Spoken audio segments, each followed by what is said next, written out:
Good evening. We will go ahead and call this meeting to order. This is a regular meeting of the Richfield Board of Education.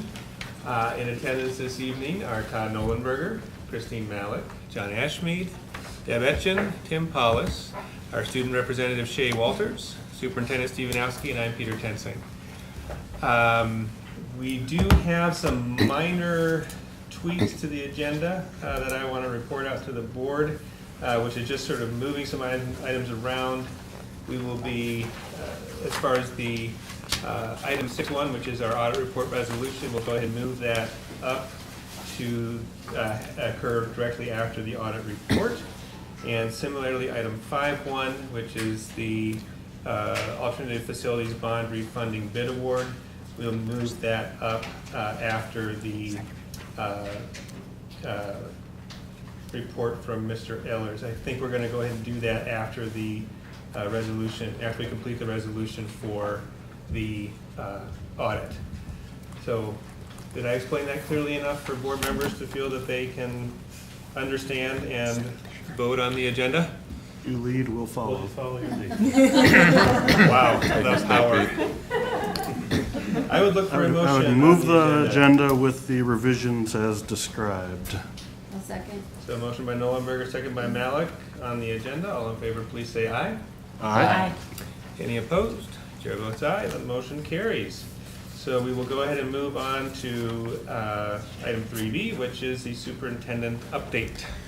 So a couple of reports before we get to the board agenda.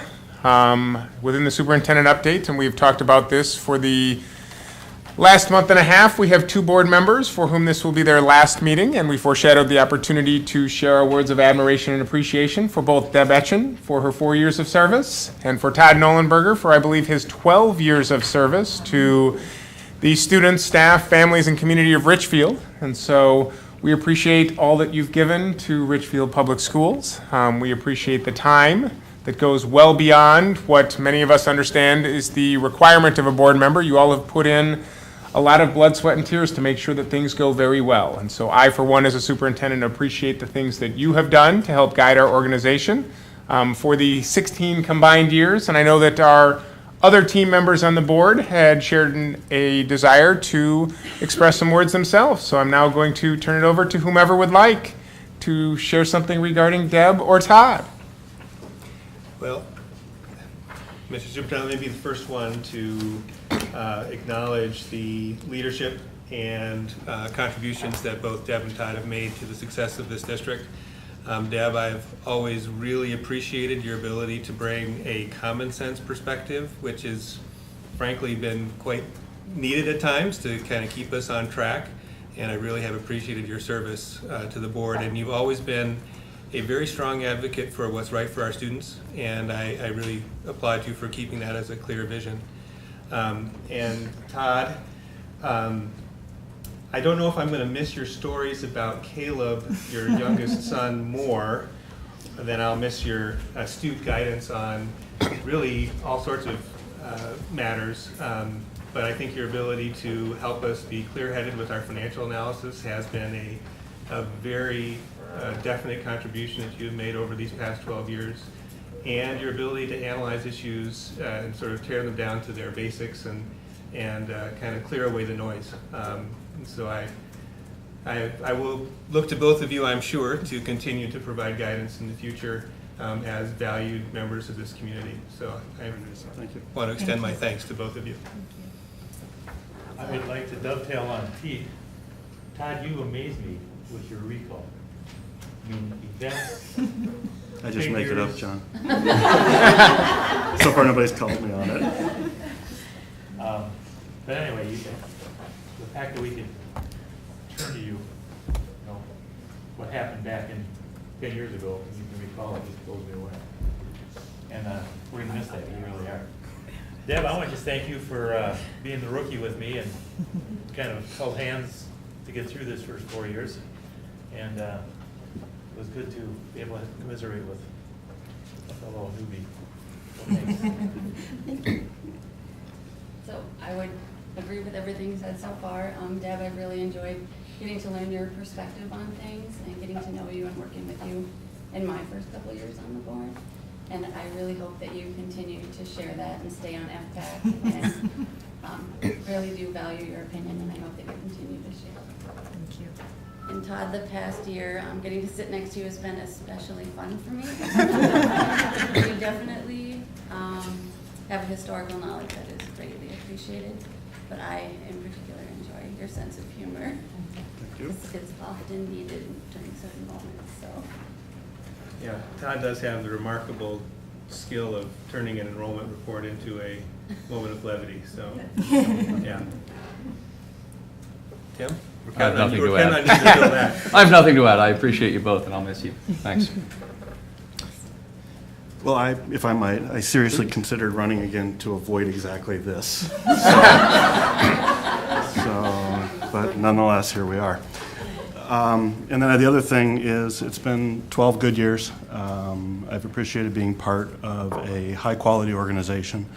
I can speak to it as a board member, as a citizen, and as a parent, that I have absolutely been blown away by the people in this group, in this organization.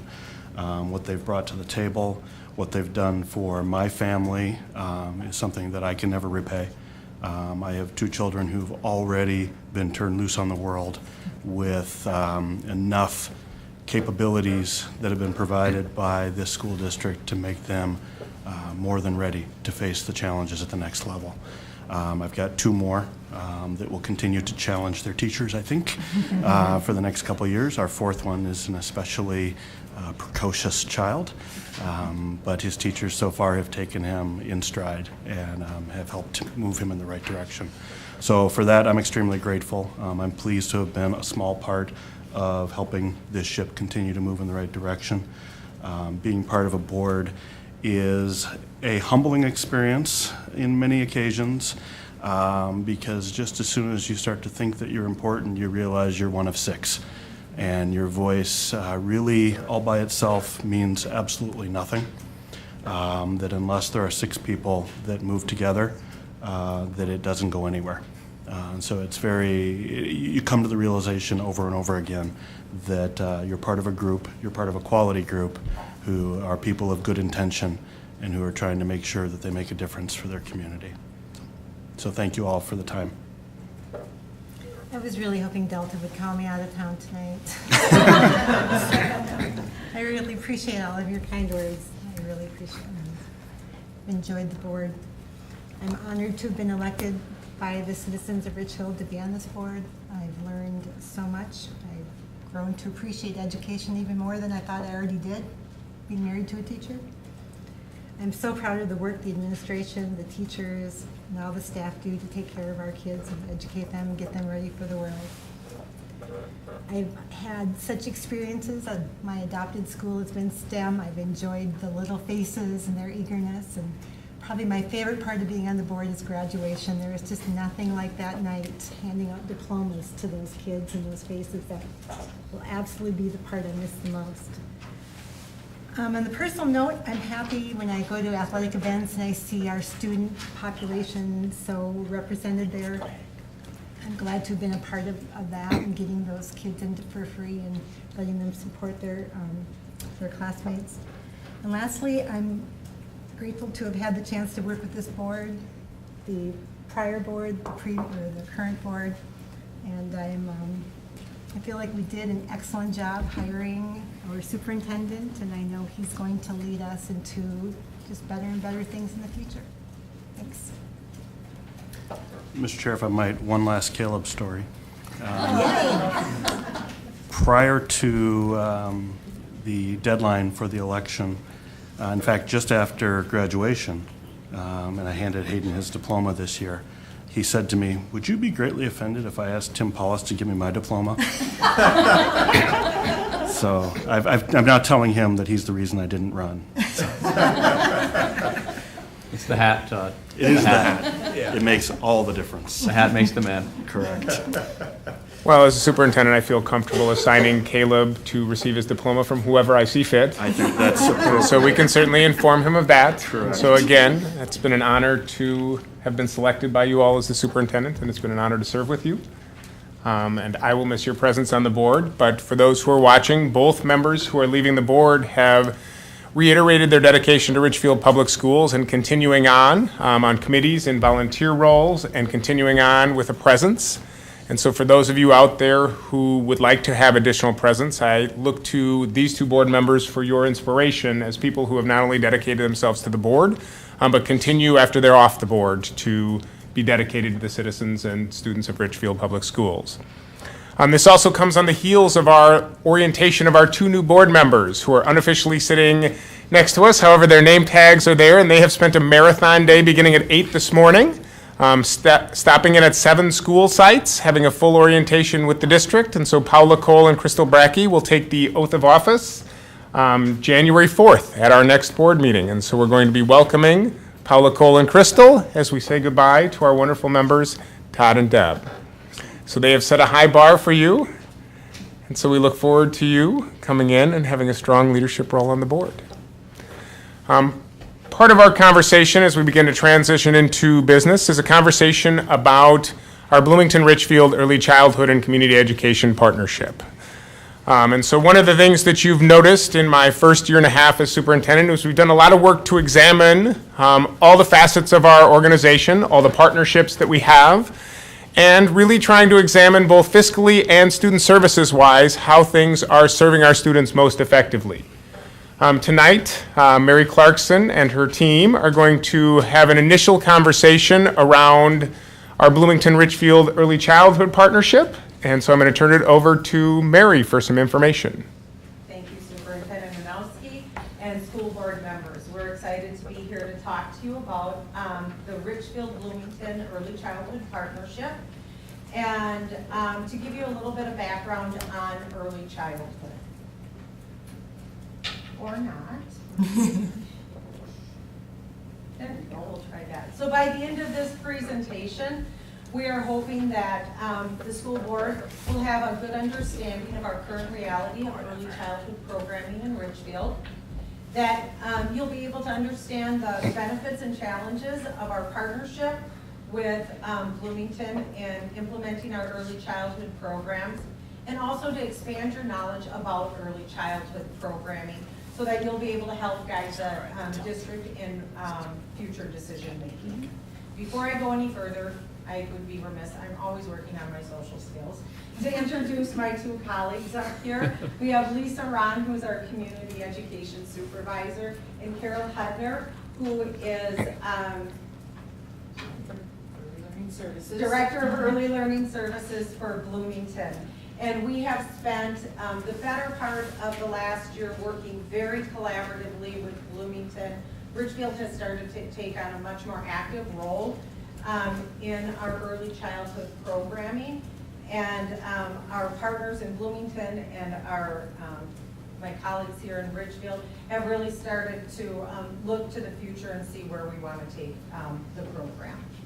So before too much further, I want to provide you a little history. So for those of you that aren't the historians in the bunch, and since you have such a long memory, I'm a little worried, Todd, that I might misspeak. So, not that long. Oh, that's good. That's good. So we know that the Early Childhood Partnership with Bloomington has been in existence for over 35 years, and it has been a wonderful partnership. The way the partnership was established was that Bloomington would, the revenue that was generated for early childhood, and we get two sources of that revenue, one is from early childhood family ed, and the other is from school readiness, that those funds would flow to, from the state to Richfield, and Richfield would flow those funds to Bloomington, and Bloomington had the responsibility of creating the early childhood programming and administering the early childhood programs. And this all fell under the umbrella of community education. Now, 35 years ago, when early childhood family education was designed, it was really meant for to meet the needs of our community members. So we have more parents that had their mothers stay at home, and so it was designed for moms to take their kids to early childhood family education classes, to develop some, to expand their parenting skills and to provide some socialization for their little ones. As time went on, our demographics have changed, not just in Richfield, but across the state and across the country. And there was a need to start looking at preschool programming. And so over these years, we decided, or districts had started to develop preschool programs, and the Richfield Bloomington Early Childhood Program was awarded an Early Reading First grant. And that grant was for about $1.5 million. And that was to establish preschool programming for the two districts. That time, in 2008, those programs were established, and they were all-day programs for our at-risk learners, for at-risk 4-year-olds. When that grant ran its course, which was around 2010, we had to take a look at how to establish programs that could manage within our fiscal resources, but also expand to more of our early learners. So programs were designed based on what we've learned from the Early Reading First grant. So they were half-day programs so that we could serve more students. And they were specifically designed for 4-year-olds that were at risk. In 2010, we also developed our Kinder Prep programs. And Kinder Prep programs were designed again for our at-risk learners, and they were free to anyone that qualified for those preschool programs. And those to qualify for our Kinder Prep programs, and this is still in existence today, you have to be eligible for free and reduced lunch and or be an English language learner. And in our programs that are established right now, we have many that meet both of those qualifications. So once those Kinder Prep programs were designed, we also started thinking about where it makes sense to provide, where to locate those programs. And what was decided was it really makes sense to align them to our schools, put them in our schools, because our children that are in those 4-year-old programs will be going on to the elementary school, so why not have them in the buildings that they'll be located. So the first Kinder Prep program that was established in our elementary schools was at Centennial Elementary, one of our higher needs elementaries. And we have 2 sections of Kinder Prep, a morning and afternoon section, and it serves about 36 students. In 2013 and 14, we were awarded a Race to the Top grant, which allowed us to expand our Kinder Prep programming. And those programs, that program was opened up at Sheridan Elementary, and that's our only program that has a Richfield teacher working in that program. All the rest of the programs are Bloomington. And then in 2015-16, we took our last Kinder Prep program that was running out of Central and moved it into our STEM building. So as to date, we have Kinder Prep programs in 3 of our elementaries, and then we have a sliding fee scale 4-year-old program that is still located at over at Central. We also have 3-year-old programming, and we offer early childhood family education programming. As we became more involved with our Bloomington partners, and as our programs moved out into our elementary schools, we started to identify some program challenges that we weren't faced with in the past. And some of those programs challenges that we've uncovered over the last couple of years really are around how do we meet the needs of Richfield students while also aligning our programs with Bloomington. So some of the things that we identified as challenges were around enrollment. When you enroll students into a school district, they can only be enrolled in one school district.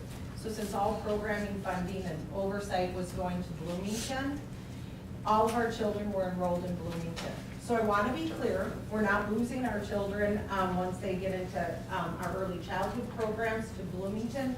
But what we did have a challenge with was tracking who those students were and having their, when they're enrolled in school, if they were sick for a day or they needed to go home sick, we didn't have their information quickly at hand for us. So we ended up having to dual enroll students. We'd end up enroll them in the Bloomington system and then had to enroll them in our on our system, not enroll, but put their information in. We found that we started to have more communication challenges. We had administration of our early childhood programming running through Bloomington, but yet we had building supervisors, we had principals running their programs, and so sometimes that communication with families and with how programs were run, we had some challenges there.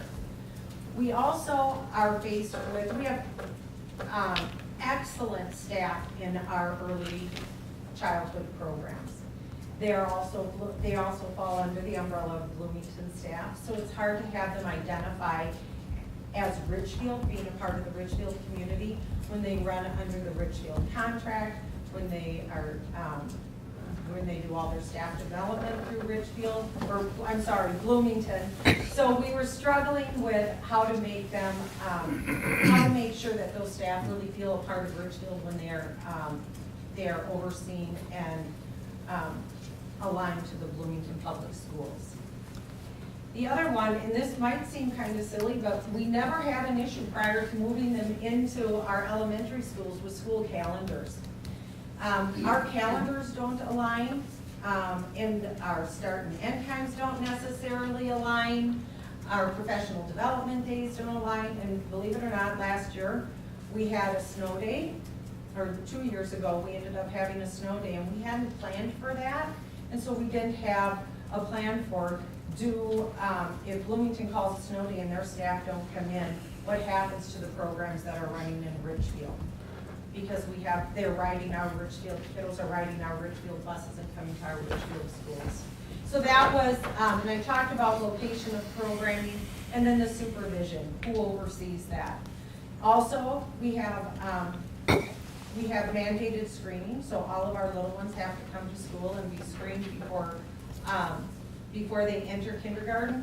And we've been working really hard, but we didn't have really good systems to figure out how to manage that within the Richfield School District. It's all done through Bloomington. And lastly, but this is a big one, is as we are moving forward, right-sizing our budgets to live within the resources that we currently have allotted for our early childhood programming.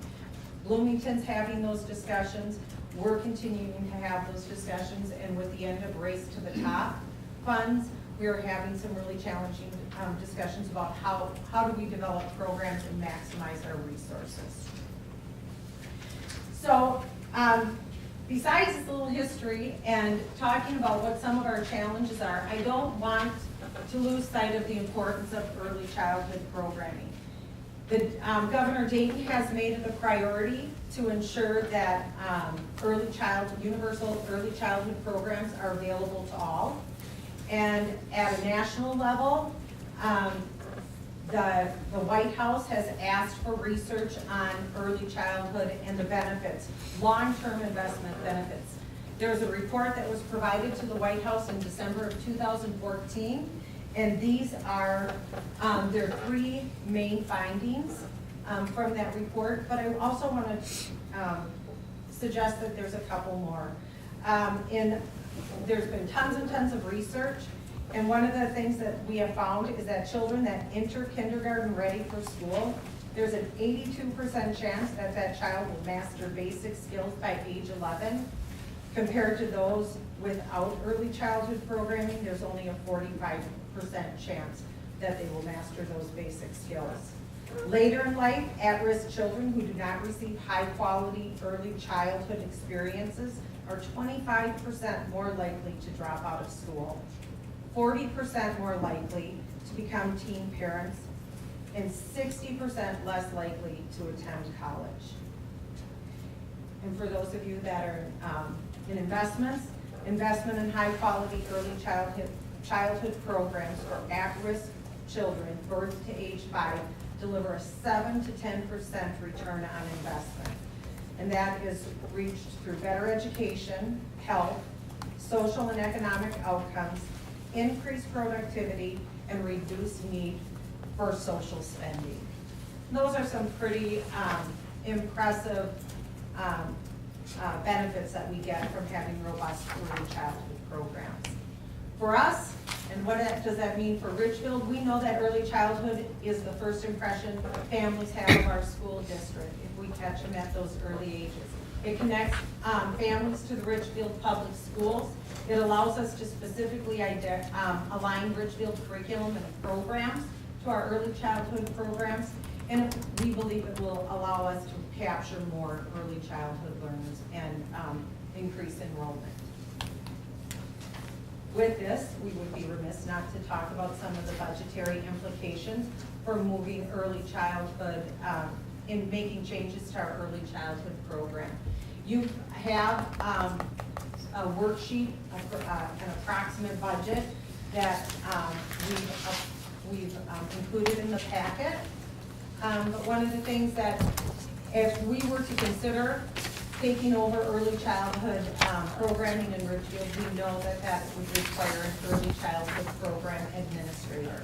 We know that the instructional staffing would no longer be aligned to Bloomington, so they would fall under our contracts.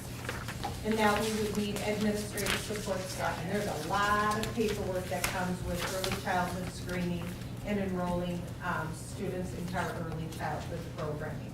And we'd also need to look at some outreach and marketing.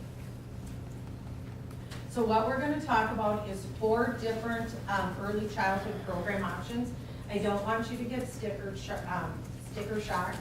We know that these are not necessarily something that we can move forward on right now, but it's something that as a district we really need to look to scaling up to.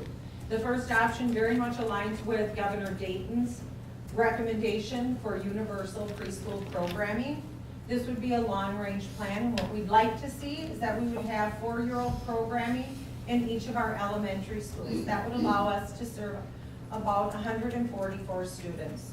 We would like to have 3-year-old programming that would serve about 36 of our students, and that we would take over early childhood family education, providing classes and home visiting, and that we would also oversee our screening process. To be able to implement this to the maximum extent possible, we're looking at about a $500,000 investment. And we know that that's not practical at this time. The second option, and again, I want to reiterate, this is if it were coming, if we were to take over early childhood completely in Richfield, and we're not recommending that right now, is to continue on with our current program. That would be 4-year-old programming in 3 of our elementaries, a 3-year-old program, and again, early childhood and screening overseen by Richfield.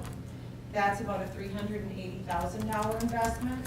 Remember that we've lost the Race to the Top grant, so that's a reduction right now of about $160,000. Our third option is to pare that back to have 3 4-year-old sections of early childhood programming in our students. Currently, we have Head Start over at Central. They have 3 classrooms, have shared an interest in expanding Head Start programming, and so looking to expand our Head Start to provide more services for our 4-year-olds, to provide the 3-year-old programming, and again, early childhood and screening completed by, overseen by Richfield. That would be about $170,000. And the last option would be a very pared down version. It would be 2 sections of 4-year-old programming in one of our elementaries. Again, it's looking to expand opportunities through Head Start, having a 3-year-old program, and reducing ECFE and screening, or having ECFE and screening overseen by early childhood. You'll see the cost here go down, because if we were to do that, the program would be so small that we would not need a full-time administrator. This here is just a summary of what those expenses are. You'll see across the bottom, second from the bottom, our total revenue. That's the money currently that is coming in through early childhood family education and school readiness at about $608,000. Okay, so what we're recommending as we're moving into next year, we're suggesting that we really take this upcoming 16-17 school year and do an in-depth study of the Richfield-Bloomington partnership and map out what a possible transition of early childhood into Richfield would look like, and explore what other options so that both Richfield and Bloomington maximize the benefit of this partnership or make decisions that will best serve both districts. And by doing that, we would be looking at how to right size our programs to align with the revenue that's aligned to early childhood. We would designate an early childhood coordinator to help plan and implement this programming. So we'd be planning throughout the 16-17 year, and whatever is decided would be fully implemented in the 17-18 school year. And with additional funding, what we would be recommending is to implement option 3, which is just a slightly pared down version to what we have right now. So unanswered questions that we're still looking into. What, if any, additional funding will be allocated during this legislative session for early childhood? We know Governor Dayton has not backed off on wanting universal preschool programming, and so we don't know what the outcome of that will be at the end of this legislative session. We also don't know what other funding sources are possible to help support early childhood that we are in the process of exploring those. And we don't know how many additional Head Start programs we'd be able to expand to in Richfield at this time. So I know that was quick and down and dirty, and I'm hoping that it gave you, it met its goal of helping you understand what our current reality of early childhood programming is in Richfield, to understand both the benefits of challenges of early childhood partnership with Bloomington, and to expand your knowledge about the importance of early childhood programming, so that will be able to help guide you in giving us direction as we move forward. And with that, I'd like to open it up to any questions that the board may have.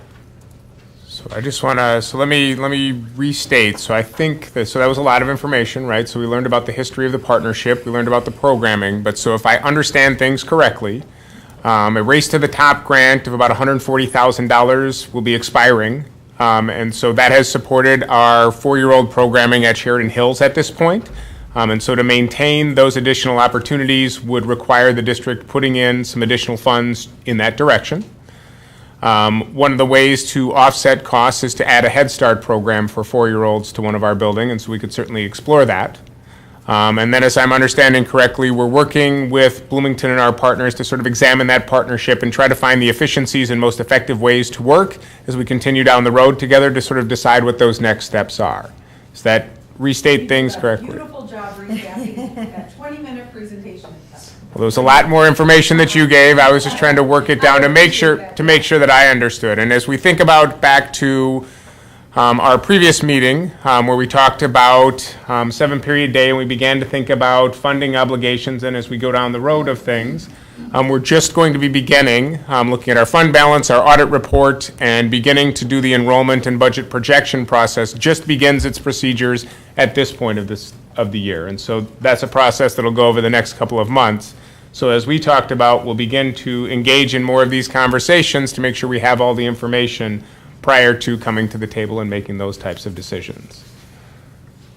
With that, are there questions from board members for Ms. Clarkson or her team? Specific questions for Ms. Clarkson? Very good. Well, thank you very much, Mary. Thank we will you. take this under advisement for next time. All right, so then the final piece of the superintendent's report, I'm just going to point out that over on the table, we have copies of our World's Best Workforce and Achievement and Integration updates. Some of the pieces that connect to that do have to do with our early childhood programming. Some of the ways we have worked towards the World's Best Workforce and Achievement Integration work have to do with our launch and strategic planning process. Data includes the jump in graduation rate. It also aligns to our increase in integrated services and then our overall alignment of instruction that we have been working on as a district throughout the course of this year. So with that, I'm going to turn it back to the next piece of the agenda. Very good.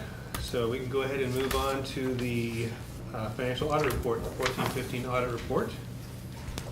Mr. Holgeen. Thank you. I'm pleased to invite Bill Lauer from MMKR, the district auditors, to come up and make a presentation regarding the 2014-15 financial findings and audit. And Bill and his team have been working long and hard over the last 5 to 6 months, along with Bernice Humnick, our new Director of Finance, to really work through the numbers and make sure that we have all the information that's necessary for tonight. So thank you. Thank you, Craig. Good evening, Superintendent, members of the board. Thank you for making time for me on your agenda this evening. And the first thing I would like to do is remind you as to what our role is and the responsibility that your management has when it comes to the report that you have in front of you on the district's finances for the year ended June 30, 2015.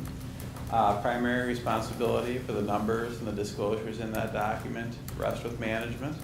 We come out and perform our audit process, provide the opinion that goes in front of that document as to whether it fairly presents your results and financial position for the year under audit. As part of that process, because you earn more than $500,000 in federal awards, you're subject to a separate audit of those federal award expenditures. As part of both of those audits, we take a look at your internal controls and compliance. And also you're subject to a separate audit of your compliance with Minnesota laws and regulations. As far as the results of the audit, we once again issued what we refer to as a clean opinion or unmodified opinion on the district's financial statements, the highest opinion that we can give. We had no issues from a financial reporting standpoint. We also issued a clean opinion on your schedule of federal awards expenditures that is fairly stated in relation to the overall financial statements. From a financial report standpoint, we had no internal control or compliance findings to report. Also on your federal single audit, we had no internal control or compliance findings to report.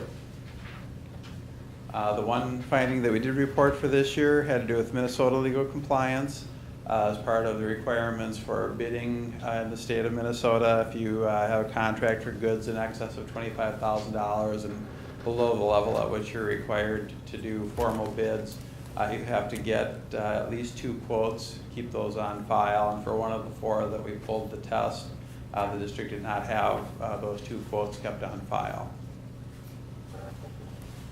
And as part of our audit for 2015, we follow up on any findings, recommendations that we had from the previous year's audit. Last year, you had one disbursement that we tested that wasn't paid within 35 days of the receipt of goods or services, or the invoice for goods or services is required by state statute. We pulled another 40 transactions this year, and I'm happy to report all of those were paid within that 35-day window, so that was not a finding for your 2015 audit.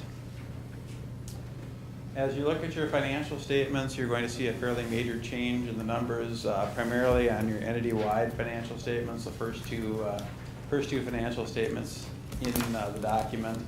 That's due to the implementation of a new reporting standard, Governmental Accounting Standards Board Statement 68, changes your responsibility as an employer for reporting pension liabilities for your employees that participate in the PERA and TRA statewide pension plans.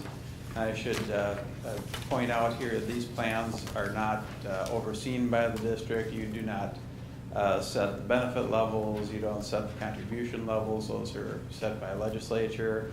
You don't control the investments. All you do is make your contributions based on the percentages of employee payroll that are set by the legislature.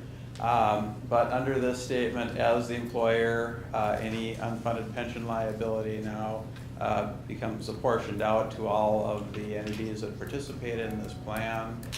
So these plans both had studies a year ago and calculated out what each of the participating entities' share of their net pension liability would be.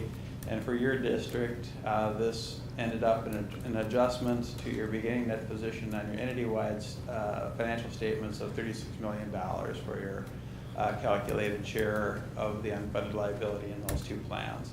And I do want to reiterate, this doesn't affect your fund-based financial statements at all. It doesn't affect the expense that's running through your general fund. That's still the annual contributions that are made based on your payroll each period. But it does affect kind of the top layer of reporting where you're bringing all the long-term assets and liabilities in a single presentation. And it is an additional long-term liability on that statement. And just to give you some idea of that change then, hopefully you can read that. At the end of 2014, you had a total net position entity-wide of about $12 million. At the end of 2015, that was a deficit of $22 million. And the difference is all down here at that level and unrestricted, and it's coming from this line right here, the pension adjustments for taking on your portion of that PERA and TRA liability. If you look at that top portion of the presentation there, it kind of walks you through the difference between your fund financial statements and those entity-wide statements. And on your fund statements, you actually increased total fund balance by $1.7 million because of this new accounting standard. When you get down to your net position, it reduced it by that $34 million. Questions on that before I move on? So if I might, the gist of that is that the reality hasn't changed, just the presentation? Correct. That liability has always been out there, and it doesn't change, like I said, any of how you budget or actually how that expense hits the district each year. But it is, there's a promise out there. This is a defined benefit plan. There's a promise to pay benefits to the members of that plan. And this is the best calculation they could do of what your share is for your employees of those two plans. Yeah, Todd, just to clarify, so historically the pension funding had been sort of published in separate reports, the pension funding report, and not necessarily hit any public entity accounting reports like ours. And so as their funding levels hover somewhere between, well, to 100% down, in some instances very low. This is a way for it to be made public, for the public to be aware that there is this liability out there. And it's probably a long-term one, but I think I looked up the funding levels for PERA and TRA around 80 and 77% at the most recent valuation. So in the near term or whatever, that's fine. Long term, if you have 80% of what you need, you're probably not going to get there. Long term, but that's long term. Yeah. Well, and the presumption is that if investment performance Correct. exceeds the requirements, then you'll right. catch up. Right. If it doesn't exceed requirements, you might. Right. I think they both assume about an 8.5% around there investment return, which they have not been necessarily been getting over the last 10 years. Sure. So. Yeah. And I should point out the portion of this that does impact your general fund as part of what both of those plans have been doing recently is increasing contribution rates to also try and squeeze down that underfunding. So that does, obviously, as you go from year to year, increase the amount that you're contributing as the employer and the amount that's being withheld of the employee's paycheck as well.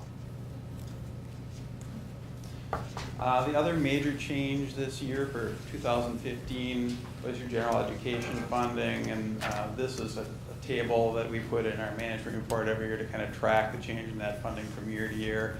And 2015 was kind of a unique year. For 2015, you got $5,831 in basic general education funding per student. That's an increase of $529 from what you got in 2014. But the majority of that, about $424 of that $529, was essentially to make up for changes that were made to the weighting of students in converting your average daily membership to pupil units for this general education formula. That was supposed to statewide hold school districts harmless for the changing, the compression of those conversion rates. The new money that was supposed to be coming through statewide at least was $105 per student, so about a 2% increase from 2014 to 15. And here is the other side of that formula then. Number of students that you served in terms of average daily membership was about 4,370 for 2015, very close to the year before, a decrease of about 0.3%, or roughly 13. However, the number of pupil units that converts to because of the changes in those weightings was 4,722, which was a decrease of about 5.4%, or about 269 pupil units. So that's kind of the offset to that $424 that you got on the formula.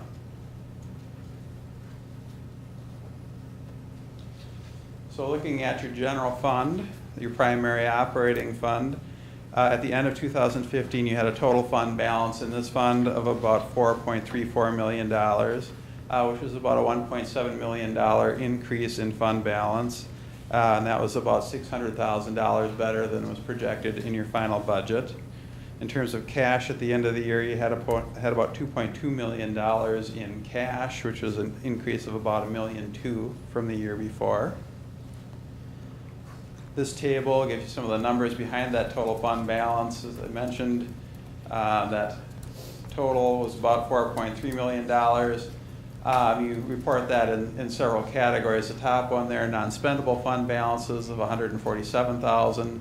That's primarily your prepaid expenditures and a little bit of inventory that you have in your general fund. It's still assets to the district, but you can't spend that for something else, so it's reported in a separate bucket.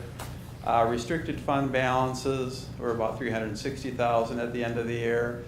For you, most of that relates to capital. You've got operating capital, capital project levy. Also, the reason that it was negative in previous years, you've got health and safety restricted bucket in there, which you've generally kind of spent ahead of getting the funding.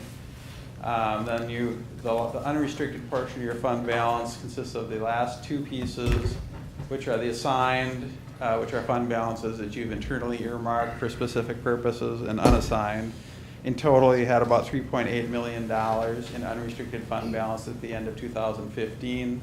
That represents about 6.5% of your annual expenditures in the general fund. Just to kind of give you some context, if you're spending evenly over the year, that'd be about 3 weeks of your expenditure budget and fund balance at the end of the year.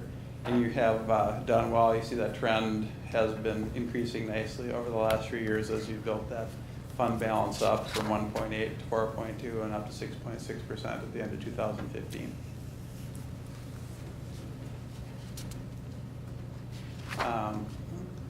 There we go. Your general fund revenues for the year were just over $59 million. That was up about $2 million from the year before, but about $370,000 under budget. Most of the budget variance was due to general education aid. Your state aid was about $725,000 below budget, mainly in general ed because of the decrease in the number of students that you serve. That was offset by about a $305,000 amount over budget in the other local sources. That's kind of a variety of things, including gifts, tuition, rentals, investment income. It's an area where you generally budget very conservatively and typically are over budget. So the change from the prior year came mainly in two areas. Your taxes were about $562,000 higher than the year before. Most of that was the new alternative compensation revenue, which is split between levy and aid, and the levy portion of that increased your general fund tax levy. And then your state aids were about $2 million higher than last year. That came from the addition to the general education formula, the aid portion of the new alternative compensation revenue, and also your special education funding.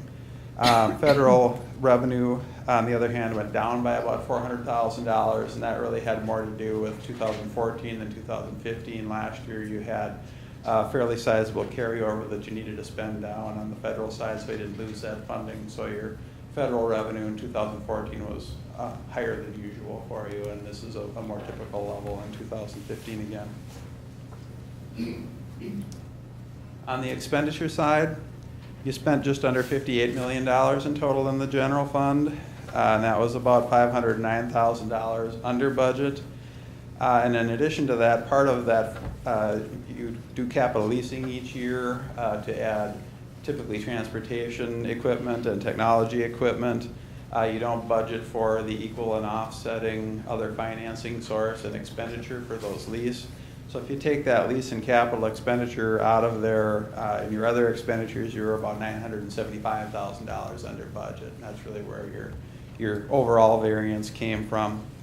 Most of that variance was in salaries and benefits. They went up by about $2.4 million from the year before due to the typical steps and lanes, contractual increases, increases to benefits from inflation, and also that new alternative compensation money that you were giving out in additional compensation.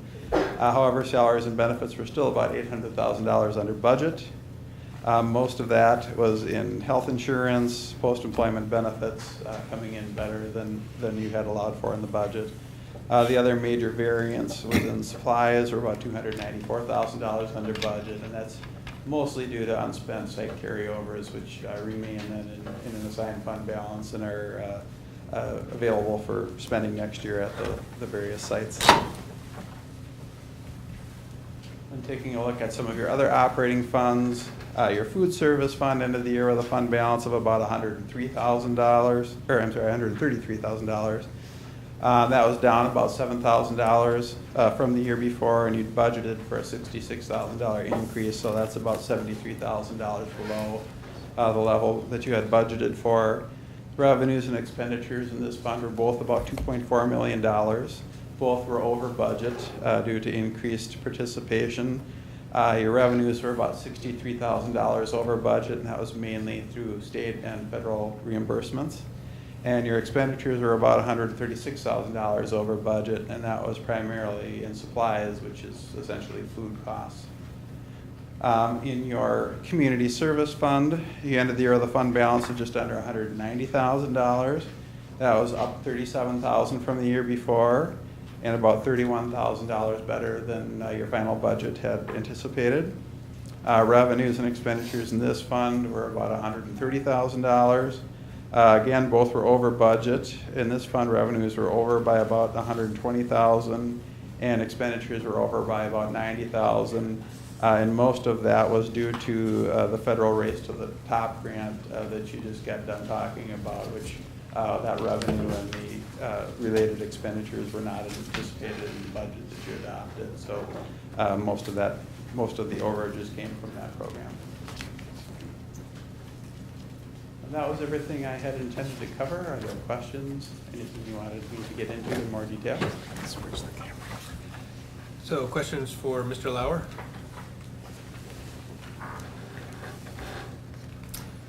Pete, I have a question, but not so much for Mr. Lauer. Just the detail of how the fund balance changed is within the thicker packet, is that correct? Yes, as far as the line items and such. Okay.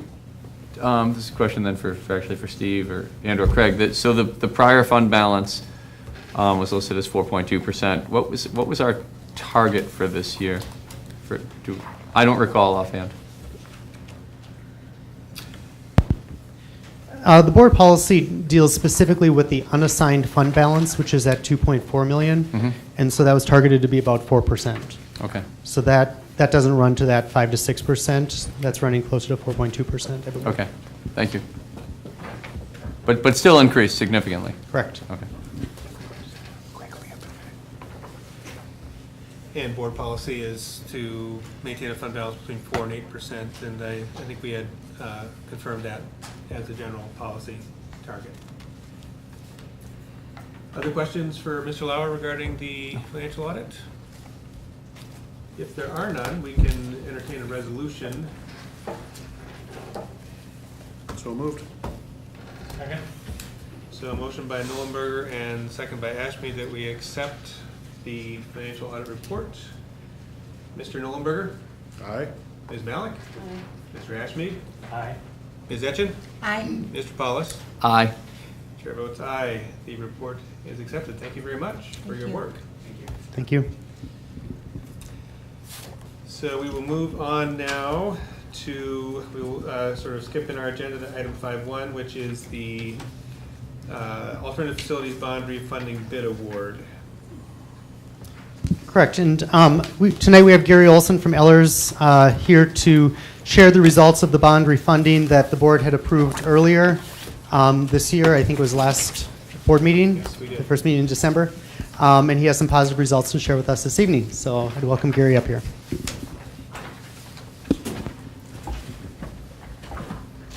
Good evening. It's a pleasure to be here, Superintendent, board members. We talked about this last time. These were 2006 bonds that were issued to do an indoor air quality project that were eligible to be refunded.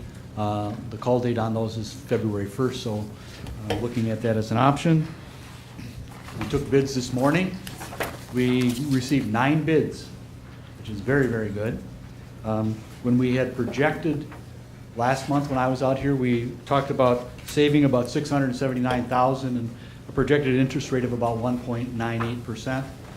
The actual results of the bid today were 1.59%, and the savings was in future debt service payments was $815,000. So very good results, very happy about that. We did go through the rating process again. We did it about a year ago as a surveillance. The rating companies, if you don't sell bonds often enough, they like to keep their ratings up. So about a year ago, we went through a rating process. We went through that again. We had Craig and Bernice and I and spent about an hour on the phone with Standard & Poor's. They asked lots of questions about your community, about your finances, and all kinds of things. As a result of that, the positive uptake is that they left your rating at A, but before you had no outlook, and they now gave you what's called a positive outlook.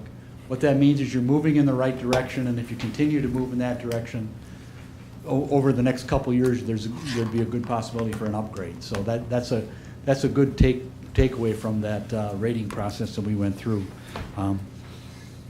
So as I said, this will reduce again, it's like refunding your mortgage on your house. The idea is you're going to save money and you're going to reduce property taxes. And property taxes will be reduced all the way out through 2024. So if you look at about the third page in, you can see what's called our bid tabulation. You can see the bids from the 9 different companies from all over. We got bids from New York, St. Petersburg, Florida, Bloomington, Milwaukee, Minneapolis, Kansas City, Dallas, another Minneapolis, and Memphis. So we got bids from all over. That means your bonds were attractive to investors. The next few pages are where it shows the sources and uses of the proceeds, the previous bond issue, what the payment structure on that looked like, the new bond issue, what the payment structure on that looks like. And then on page 4 of those details is the one you really want to focus on. That's the savings page. If you look on the far right-hand column there, those first 3 years we had no principal in there, so there's really not a good way to make savings in those first 3 years. We got a little bit of savings, about $40,000 a year. But then you can see those last several years, we have savings in that $115,000 range for a total of about $815,000. And again, this is money that doesn't increase your budget, but goes back to the taxpayers. And then behind that is the detail of the rating report from Standard & Poor's, which goes through and, like I say, goes through the whole process and talks about their findings. And again, the positive uptake from that report is that they've increased your outlook from stable to positive. Outstanding. Are there any other questions for Mr. Olson? So if I understand this correctly, by doing this refinance, we would be saving the taxpayers of the city of Richfield over $800,000 over the next 8 or 9 years. Correct. Refinancing our rate down to around 1.5%. Yep. And it would appear that our credit rating is already good, but is on the improve besides. Correct. Is that?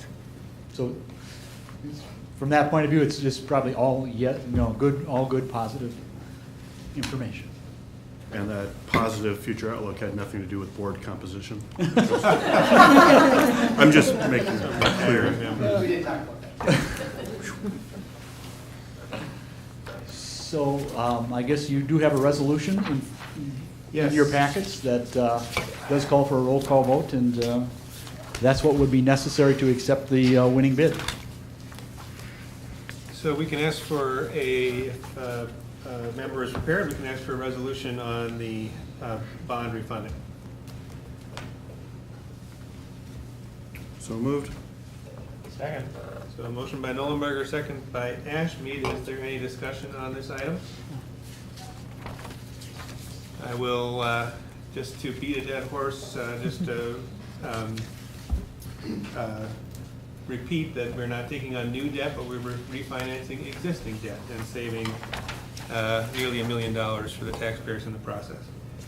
All those in favor, please say aye. Resolution, please. Oh, resolution, thank you. Tim, you get to go first. Aye. Ms. Eschen? Aye. Mr. Ashmead? Aye. Ms. Malik? Aye.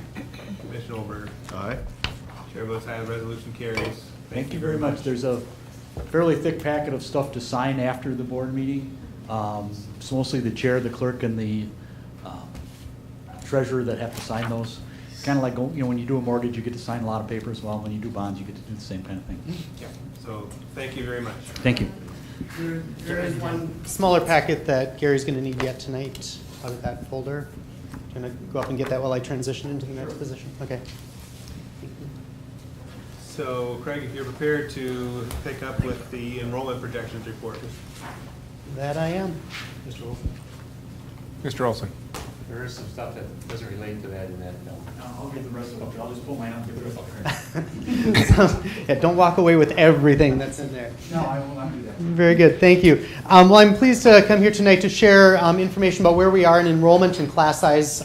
We do this every year, taking a look at the information from October 1. Look at the enrollment, look at the class sizes across the district, and look at those changes and potential impact around that.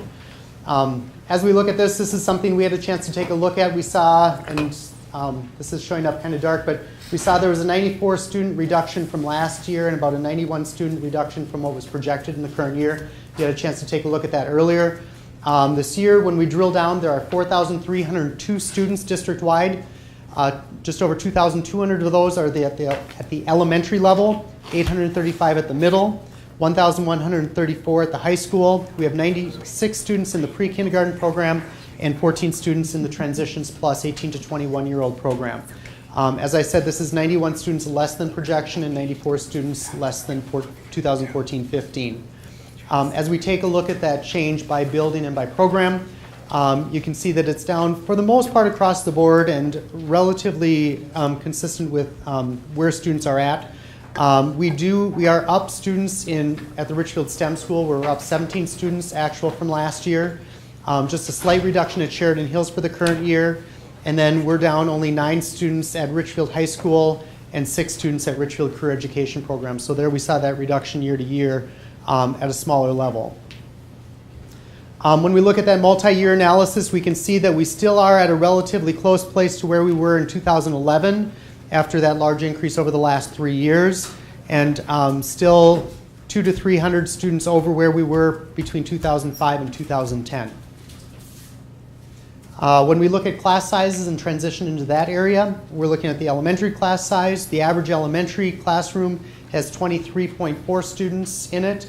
I emphasize average because there are obviously some class sizes that are larger, some that are smaller. One of the things when you look at the number of sections at any one building, at any one grade level, it's difficult to hit that exactly at that average or hit it specifically within a target range. But that shows that effort to buy down class sizes and reduce class sizes that we see from where it's been over the last few years, especially at the elementary level. We see that trend pretty consistent across the board here at the different buildings. One of the things to point out here, we see that Centennial and RDLS are the 2 buildings that have class sizes that are lower than that average. Specifically, Centennial has our largest free and reduced population and generates the most compensatory revenue.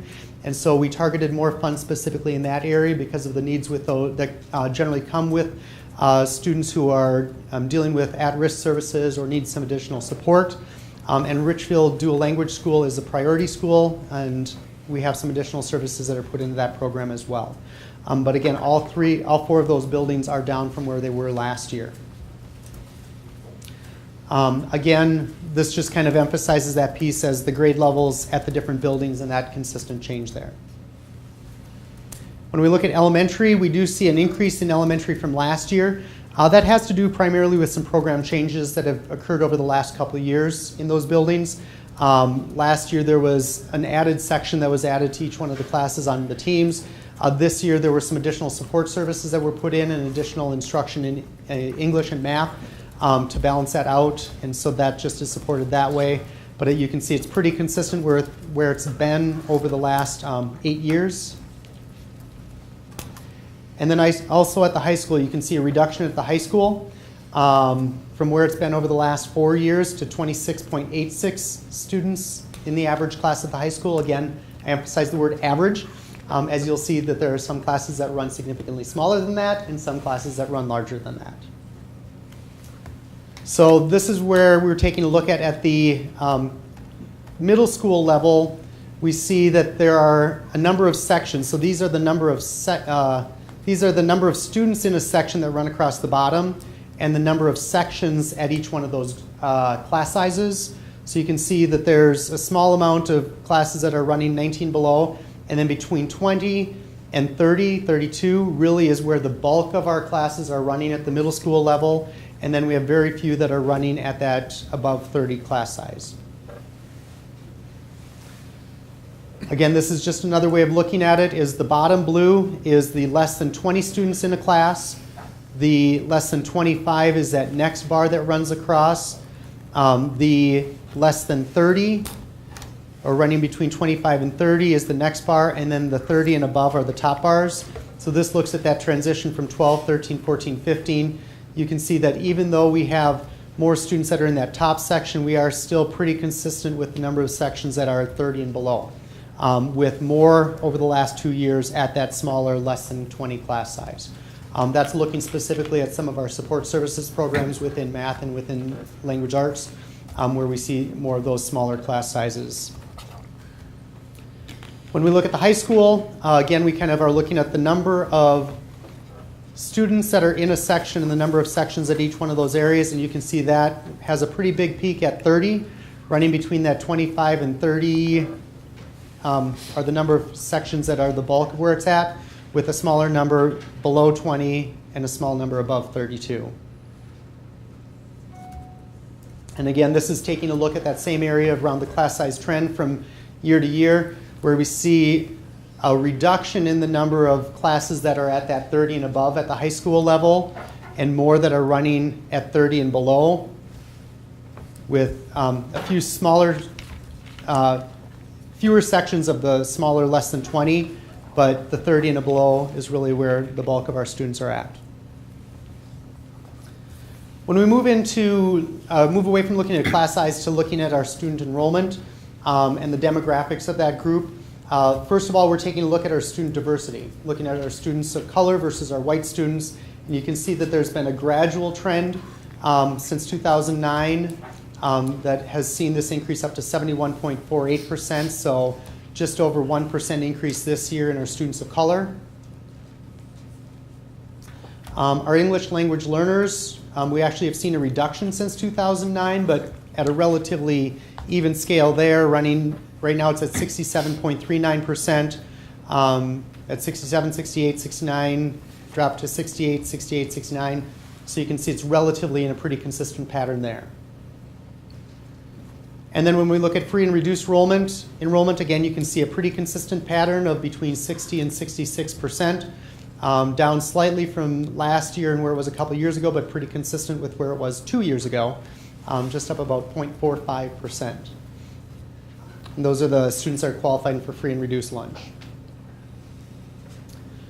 Next, we want to take a look at where our students are coming from and where they're going. And so this takes a look at our enrollment options. There are 588 students that come into the district, 583 students that go out of the district. So we had a net gain of 5 students this year in our open enrollment program. These are the primary districts that we're seeing the largest number of enrollments either in and out. You can see there's some proximity that's associated with this when you look at Bloomington and Minneapolis and Edina are all kind of our bordering districts, and so that's where the bulk of those are. You can see that we have net change. We have 14 fewer students coming in than going out from Bloomington, 14 more from Bloomington or from Burnsville. Edina is where we have the greatest loss, but we also have a section of the Edina City, which sits within the Richfield Public Schools. We had a 193 student gain from Minneapolis, 5 student gain from Rosemount, 11 student gain from St. Paul. And then we'll take a look at the South Education Center. This is going to be one of the things that we take a look at with reporting changes. So those are Richfield students who were at South Education Center last year. That number was pretty consistent, but based how the state is reporting and our fiscal host agreement has them counted a little bit differently as far as what the head count is or where they go. But there's that 16 student change from last year in that reporting piece. And then if you look over here to the right, you can look at the change from last year to this year. So we had a gain of students in the net from Bloomington, slight reduction in Burnsville, slight gain from Edina, a gain from Minneapolis, a gain from Rosemount, slight reduction from St. Paul. So you can see that change is a little bit different. When we look at SEC differently though, because they are still Richfield students that previously were a part of a tuition program, they still are going in the same place, they're still funded the same way as far as the dollars that are in and out of the district, except we've become the fiscal host. So right now the state has indicated that they're reported as an enrollment option piece. If we take that out and we look at just kind of what's that net change from last year to this year, we actually have a 21 student gain in our open enrollment options if this was counted the same way that we looked at it last year. And that's a 12 student gain from our open enrollment options from where we were last year when we factor in that SCC programming. So if we look at 14-15 to 15-16, the red is what's showing those numbers, but the black is what's showing the numbers based on how they're reported from the state right now. So does this go anywhere besides this presentation? This document, no. Okay, because I can't imagine that the numbers are adding up right. Take plus 11 and plus 22, you're at plus 33. There's not nearly enough minuses to get us down. We're not listing all the districts. So we're not listing So all we're the not listing districts them on all, here. okay. No, So so these are that's the highlights, that's this little that's the note, and I total. added because I knew the question was going to come up. So this is the total Yeah. net change across all districts. I just took the categories that are the highest. We have a lot of 1s, 2s, 3s, 4, 5s Sure. that are part of the larger report. That It's in the makes more disclaimer. sense. Thank Yep. you. The small print. Small print. I Read knew the I small was going to print. get caught on it too. That's why I added it. Very good. Small print. Thank you. So again, when we look at this is just graphically looking. In 2012, we had a large number of open enrolls as a net impact there. But other than that, it's been pretty, pretty even around the zero for the last few years. When we take a look at that one small change of the SEC and the similar reporting, we can see that there's actually a slight increase for where we're at with the open enrollment options this year. So Craig, I want to pause for just a second because I always like to double check that I'm understanding things correctly, right? So we are down slightly in enrollment across the district. However, that's not indicated by more students leaving Richfield than are coming to Richfield. So the number of students open enrolling to Richfield is more than the number of students who live in Richfield who are open enrolling elsewhere, right? When we're looking To public specifically at- districts. To public districts, districts. yes, Yep. to public So it districts. could be charters, it could be population down, it could be charters, or it could be privates. Got it. Public district to Or public homeschool. district. Yes. Yep. So there's this is specifically the open enrollment options where parents have the opportunity to open enroll into other public school districts. Doesn't reflect the charter schools or the private schools, which we're going to be getting to next. It's a nice transition. Thank you very much. So non-public schools, again, there are 399 total students that are Richfield residents that enroll in non-public schools, which is an increase of 34 students from 14-15. The largest non-public schools that they're going to are Blessed Trinity, which is actually down slightly from where it was. Cristo Rey, which you'll notice has another little asterisk, and that's a reporting piece that we're going to talk about here as well. Cristo Rey last year was 0. This year was 34. When we did some more research, we found out that they haven't been reporting their resident students to other districts. They actually had 32 resident students last year, so that's going to change this number as far as the change from 14-15 to 15-16. Holy Angels 73, there was an increase at Holy Angels. Homeschool was down slightly. So Blessed Trinity and Homeschool were down slightly, and then the Cristo Rey was an addition, and then Holy Angels was an increase. When we look at charter schools, we have 543 total students that are Richfield residents, which was an increase of 32 students from 14-15 that are enrolled in charter schools. And really, pretty much they've been pretty consistent across the board, except with the addition of Flex Academy, which was the brand new charter school this year, that had 37 students enroll in that are Richfield residents. Only 15 of those students were in Richfield schools prior, from the information that we had from this fall. But we have students who may have been enrolled at one of the non-public schools or a different charter school that are Richfield residents that may have enrolled at Flex Academy from that transition point. Okay? And we also have already seen some students coming back from the district from Flex Academy and from some of these charter schools even during the course of this year.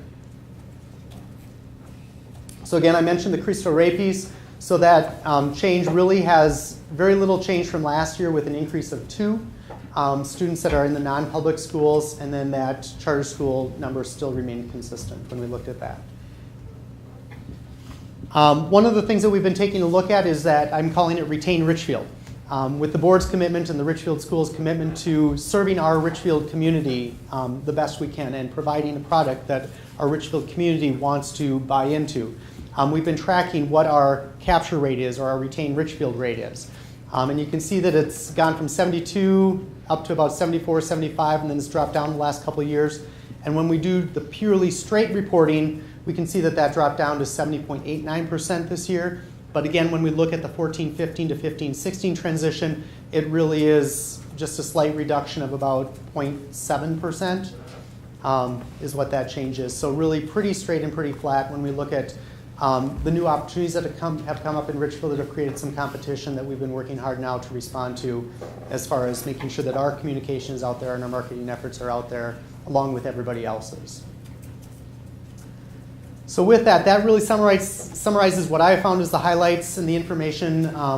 Looking at that where we are report and the data behind it, you all have more specific data that have all the details embedded into that too, that I can try to respond to any questions that you might have, or would be open to any comments or feedback. Questions or comments from Mr. Holge? Craig, just to clarify, on Flex Academy, there are 37 district students or residents of the district attending Flex Academy. Correct. But you said only 15 were previously in our system. So the other 22 presumably were either in a private school, some other private school, homeschool, or a different charter school, or open enrolled elsewhere, and then or switched moved into Richfield. Or had moved into Richfield. Yep. Okay, thanks. I would just say I really liked how in-depth some of this was, some of the other stuff we had, that where you included ranges of class size and all of that. I think that was really helpful to see at that level. Thank you. I think the market share metric is one that we certainly have been watching over time, and I think that's a valuable metric for us to watch. Thank you for that. One other piece that I would be interested in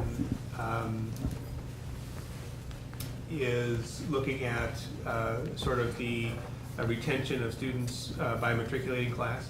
So if we have, for instance, a kindergarten class of 400 that's beginning in 2012, and we see how many of those 400 students are still with us, in 2015, if we can sort of come up with a way of kind of keeping track of how well we're retaining students in the district once they've sort of matriculated with us in kindergarten. I think that would be a valuable statistic for us to sort of get feedback on choices that parents are making. The other question I had for you, this is of course a report and not an action item. When do we anticipate voting on the enrollment projections as part of our budgeting process? So the next item on the agenda is a review of that with some guidance from the board. I don't anticipate that we're not asking for your vote tonight on that, just some guidance if you want to have some perspective on it. We're still working through the numbers. This Where We Are report just really finished up last week. It takes a lot of time to really compile this, to get the information from the other school districts where we're seeing students enroll. So that's part of why we do this yet in December, is we just are getting information from the other school districts who have Richfield residents that are enrolling in them. So we'll have more chance to review that, and that's one of the things that we'll be taking a look at next tonight. Okay. I will pause on my commentary. Other feedback from Mr. Holge? I don't expect to read these tiny numbers that are up here on the screen, but to highlight a few pieces. As Dr. Tensing was mentioning, one of the things that we use this open enrollment, or use the Where We Are report information to do, is to guide our decision making as far as it is looking at our projections for next year. And as you heard Bill Lauer talk about, our enrollment is one of the key drivers of our funding within the district, as is the formulas that are provided to us. And so this is one of those things that we look carefully at and need some more time to really analyze and make a full recommendation for. But given this transition, and as I mentioned, that 94 student reduction, wanting some guidance from the board as far as how conservative we should be moving in this. The more conservative we are, maybe the less prepared we are for when the school year starts. And as far as having the number of students in section and having the right funding that's in place. But we also are very careful about not overestimating that. We did review some of this information with the Fiscal Planning Advisory Committee last Monday night and have some information. We didn't take any action on that at last Monday's meeting either, but had some discussions about trying to balance an average and look at what's worked in the past as some analysis. But then also we have some factors that are impacting the district as far as some development, which has a long-term benefit in the district, we believe, but may have some short-term implications where we need to be prepared for when we look at some of the transitions with some of our multifamily housing units within the district. So the biggest flip of a coin usually is the kindergarten enrollment. We look at birth rates in the county, we look at birth rates in the zip code, and we look at what is our trend and what is our transition. And try to figure out how many of those students are still living in the city of Richfield. We have some information about Richfield residents, if they've been involved in Bloomington preschool programming and things like that, or if they've gone through early childhood screening. But if they haven't gone through that, then we really are limited in that information. We used to be able to access utility information, which we no longer have access to that as well. So we are looking carefully at that, and we really rely on trends and what's been our capture rate trends within the district. When we look at this screen here, you can see that we look at a number of different ways. One, we could hold it constant with where we are right now with October 1, which would have us at 372 kindergarten students. There's a 7-year linear progression that looks at that large increase and then kind of that flattening out, but takes into account some of those years that we were much lower in that 5 to 6 year range previously. We can look at a county average over the last 4 years. That county average is right about 2.5%, and that's based off of, you can see, 15,000, 16,000, 17,000 students here at the bottom. So that's a small percentage out of a large base. We can look at the zip code births, which occurred 5 years ago, which are running more about 550 to 600. And then we also can take a look at the lowest of the zip for the last 4 years, which was 58%. The average is 66%, and the highest of the zip over the last 4 years was 72%. So again, even that zip code range you can see over the last 4 years has a pretty significant gap from 58% up to 72% of where that falls. The other thing to take a look at here, from 2 years ago's kindergarten to the current year kindergarten, we see about a 400 student drop and about a 60 student drop in the zip code and 400 student in the county. And then we're seeing another decrease in the Hennepin County births for those who would predictably be coming into kindergarten next year, and then a slight increase within the zip code birth. So we have a Hennepin County that's going down, a city that's going up, and then a trend that is run with a pretty wide variety of areas. Now, in general, the average has worked. When we look at multiple averages, this year is one of those years that we take a look at it and the average didn't work because we saw a reduction of about 20 to 30 students from what was originally predicted. So when we look at that range of numbers, we could run anywhere from 414 students to 332 students and fall someplace in between that range. One of the things that we were thinking is if we take a look at the average of the last 4 years, and if we take a look at the lowest of the last 4 years, we run into a number that's about 354. So that would appear to be a pretty conservative estimate, given some of the other transitional things that are occurring within the district as far as development, where we have some preschool kindergarten, preschool students who may be part of those multifamily homes that are being transitioned and things like that, to drop down a little bit from where we were. To be real conservative, we could drop down to 330 students, which would be the lowest of where we've been at the county.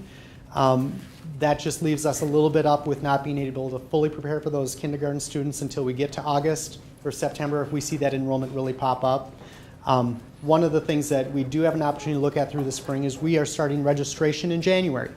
So we already have open houses that are occurring and things like that, and when we take a look at that data that's coming in, we can track and monitor that throughout the spring, and we do that pretty regularly. We can see how that trend is impacting and make some adjustments later on this spring as well. So fiscal planning took a look at someplace looking at that average of 376 and maybe dropping it down a little bit is one of the comments that one of the members of the fiscal planning made, but there wasn't, again, any resolution to a recommendation that way. This discussion is a little bit more about the level of risk and the level of reward that the board would like to take when we look at these numbers and how we plan forward that way. When you say that, how would you like to quantify risk and reward? To me, the risk is that you don't staff for as many kindergartners as you get, which means you maybe don't have one of the kindergarten teachers that you wanted to keep, and as a result, if you do end up with those kids, you end up hiring somebody fresh. Yep. That's the risk. Yep. All right. What's the Or reward? late in the year. What's the reward? Being able to keep the quality instructors that you... Being able to keep the quality instructors that we have, being able to kind of continue on with those individuals who have been hired into the district. If we are looking at significant reductions in enrollment, that's one of the things that is the impact on the organization. Is you invest a lot of resources in professional development and training, and that you're able to maintain them if you are estimating a little higher enrollment. And to me, that's really the crux of this decision, with the big risk being that you end up overstaffed. Yes. One other way of crunching these numbers is I calculated, or I had a spreadsheet calculate for me the standard deviation of the last 5 zip numbers, and so 2/3 of the time we're going to be somewhere above 59.5, 59.41% of the zip births. So that would give us, if we take the zip births of 549, that would, or 579, I'm sorry, that would give us 343, sorry, 344. So anyway, that's kind of close to that midway point. Just another way to crunch those numbers. Another thing to factor in is if you're shuffling or moving teachers around in September after class starts, you're moving kids out of the classroom, and especially kindergartners, it's their first experience in the school and they have a teacher for a week and they get moved to another class, can be difficult.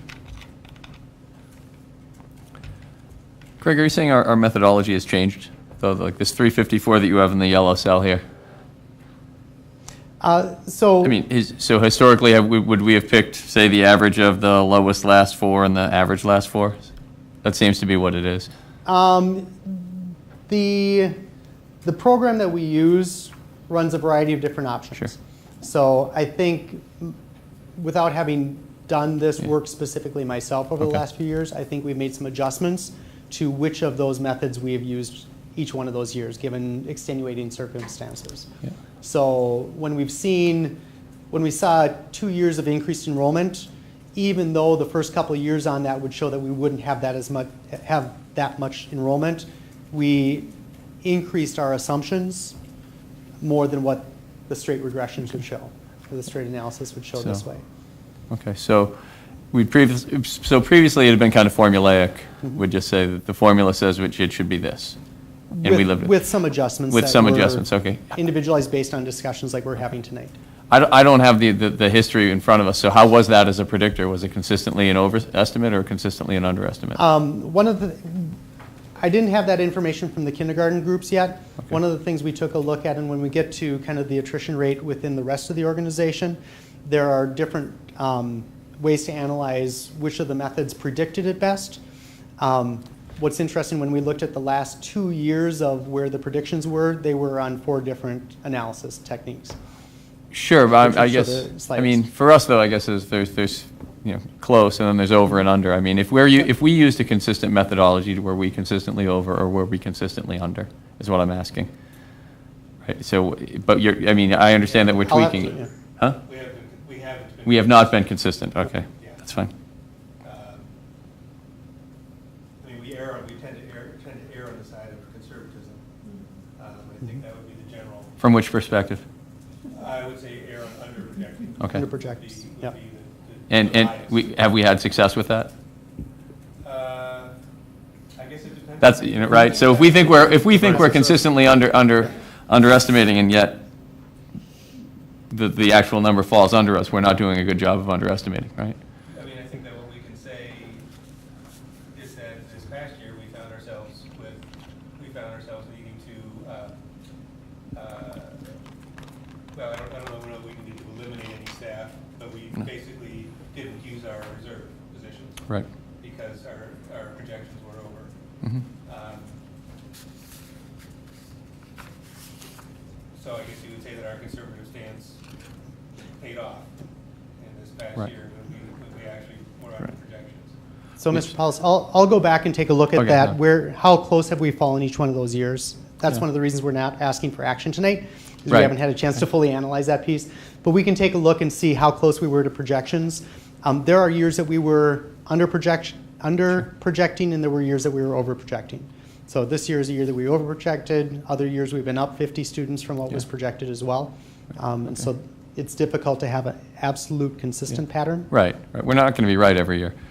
What's more painful to administer is sneaking a new section in, or breaking, or pulling 4 from every class and, right? And that's defining the risk. Right, So, right. define the I mean, risk. what's most painful, having classes with too few kids in them, so we're overstaffed, or being understaffed and having to throw together an emergency section? Least painful is being correct, personally, right? That wasn't one of the choices, sir. Yeah. So if we have more students that show up from our projections, we might have to add staff. And typically, staff that we can hire or retain tend to be the highest of quality staff if we're able to hire in March versus able to hire in September. And so having staff on the ground based on our projections is a wonderful option. On the other side, the risk is having to reduce staff in the fall, or tap into reserves. If we recall this year being down 90 students, one of the reasons we didn't have to make any staffing reductions across the district is, we create 3 FTE as options within our budget for additional students showing up, that we then returned that funds to the budget to staff what we had already put into place.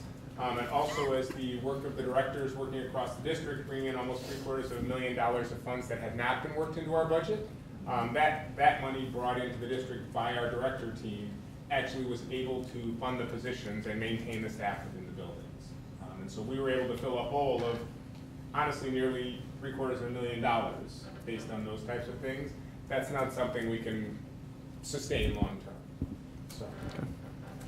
Have we ever overestimated this by 94 students? Have we ever Have we ever missed by that much? by that much? Have we ever? I don't know. In the past Open-ended. I suppose. 15 years? That was Yep. I don't recall a number that big. I don't recall a number that big either.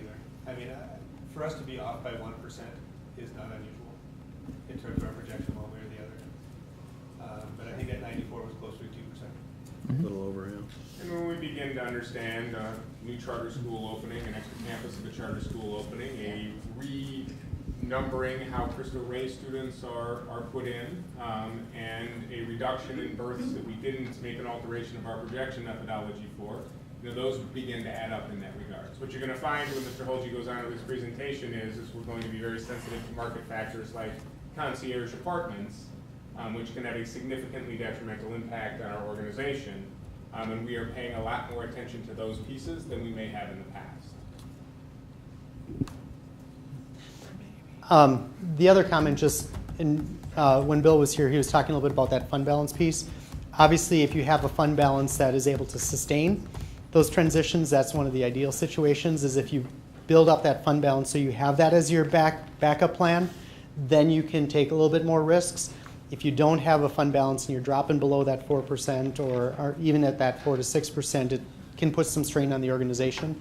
And so being able to look at that over time and gradually build that up without having to negatively impact the organization and kind of in one fell swoop all of a sudden make drastic changes that get you there. So that's one of the things that as we move into the budgeting season, taking a look at what are those contingencies that we have in place that can address the staffing implications or the enrollment implications that play out as spring and as summer moves through.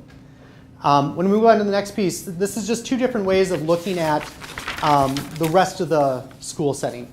So as we look at here, we had, as of October 1, 4,302 students.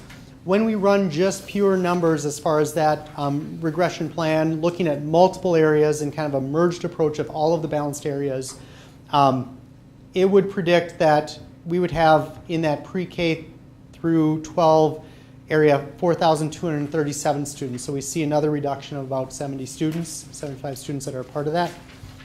I didn't do that right.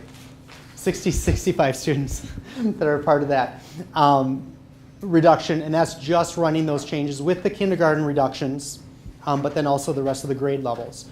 One of the things that we've talked about this fall is taking a look at the impact of some development areas where we have the Crossroads site, which has about 130 of our students that are in that facility that we're anticipating are all going to be needing to find some additional spaces.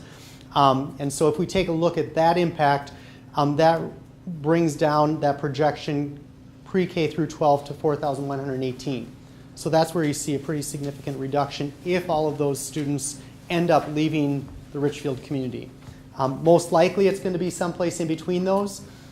When I looked at different ways of looking at this analysis, really this balance piece, things ran pretty close to that 4,237.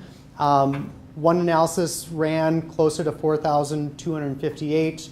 Another one ran slightly below that 4,237, but it's relatively close when you look at the pre-K through 12 of a variance of about 40 students, high and low on that side. So then it's just looking at, are there other market factors that are impacting the organization that we need to be aware of, that we want to make some manual adjustments to kind of that normal attrition within the district. So we haven't yet figured in, because as we're working with the city planners of Edina and the city planners of Richfield, as you think back to presentations we had about apartment buildings and such going up, the base of the apartment where the furniture store that is within Richfield schools is now in place, and they are erecting that apartment, which is supposed to have several hundred apartments within it, and students who may attend Richfield.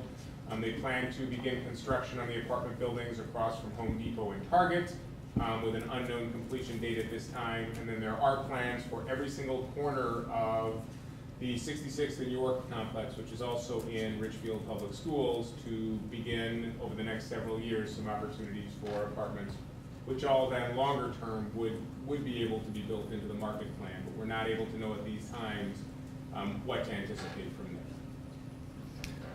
Just to piggyback on that, Craig, you had mentioned some of our outflow way back in the where we are for open enrollment in Edina, and that we do overlap with the city of Edina. So how many students are in the city of Edina but Richfield district, and how many of them come to our schools, right? So we could use that as a basis for, there could be 300 students there, but if none of them, if historically none of them come to our schools, we shouldn't really count on it. They can build as many apartments as they want if they're not coming, it might not affect our thing. So that's something just to think of.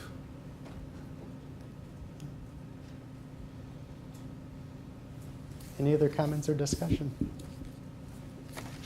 Nope. Obviously, you can tell that we're moving forward cautiously in this. We were digging down and looking at a lot of data, wanting to find that right balancing point and make sure that we have contingency plans in place to address those so that we can mitigate any potential impact up or down in our enrollment and things that we need to kind of be watching for as part of that process.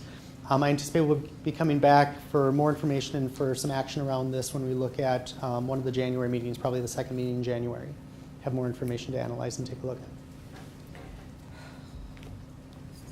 And Deb breathed a big sigh of relief. For the record, she said, so sad. Yeah. So, and when we talk about, just to highlight one of the pieces, when we talk about the developments, within Richfield and within Edina, and kind of the opportunities and the changes in net tax capacity in the district. Those, along with our increasing fund balance, those along with some of the improved budgeting and staffing processes that Bernice has been working on in the finance department, are all things that really drove that Standard & Poor's to look at a positive outlook for the district. So there are opportunities for continuing to grow that, so that as we do look at needing some additional resources, then we have that positive bond rating as well. Excellent. Very good. So thank you for a robust discussion on that item. It's a really critical piece for our budgeting. We can move on to the next item, which is the United Way campaign. And this is just a real high-level piece of information. We conducted, again, the 2015-16 United Way campaign. This year, that provided $3,661 that were funded that way, which was just $4 less than where it was last year, so pretty consistent. But it is down slightly from where it was in 13-14 with $4,447. We did have a donation from Twell Environmental, one of our vendors, that provided a $200 check that provided 4 $50 Target gift cards as incentives for those who were donating and pledging as part of the United Way campaign for Richfield schools. So thank you very much, and thank you as well to all those who gave. We can move on to item C, which is commendations. Sorbinkowski. Commendation out to teachers Will Stewart and Ben Krupnick, who were awarded the TIES Exceptional Award at the TIES Conference December 15th for recognizing teachers who model best practices in their classroom and engaging students in learning with technology. And they are teachers, Mr. Stewart's at Centennial, and they are utilizing technology highly effectively to engage students in instruction and increase their learning. So thank you to those wonderful teachers, Mr. Stewart and Mr. Krupnick, for representing Richfield Public Schools well. So thank you very much. The next item is the consent agenda. Any board member is prepared to make a motion on the consent agenda? We can entertain that. I'll move we approve the consent agenda. Second? So motion by Etchen, second by Malik, that we approve the consent agenda. Is there any discussion? Hearing none, all those in favor, please say aye. Aye. Chair votes aye, the consent agenda is approved. We have already addressed item 5.1, which is the alternative facilities bond refunding. We can move on now to the management team handbook. All right, so recommending, as we recall, management team handbook, which will be followed by the classified management team handbook. These are bargaining units, not collective bargaining units, so we as a board set guidance and then engage the management team and administration in conversation, and the classified management team in conversation around how to create a handbook that supports our strategic goals and the long-term goals of Richfield Public Schools. Tonight, recommending a base salary increase, 2.5%, with some market adjustments in the Chief Human Resource and Administrative Office position, and also making sure that we turn the Human Resource and Finance positions into Director positions. In looking and comparing market salaries, we wanted to make sure that we were both making that cost of living increase and then also making market adjustments where they are to align to our overall strategic plan. And as we think about maximizing our finances to create the best possible workforce in Richfield Public Schools, we always want to balance that finance piece with the competitiveness piece. Overall, also noting that, and as we recall, referendum funds were recently passed. This is not our utilization of referendum funds. We are maintaining referendum for the same exact programs that we have. This is financing our positions in our handbooks to the costing model that we utilize for overall negotiations and overall bargaining units. So are there questions for the administrative team regarding the management team handbook?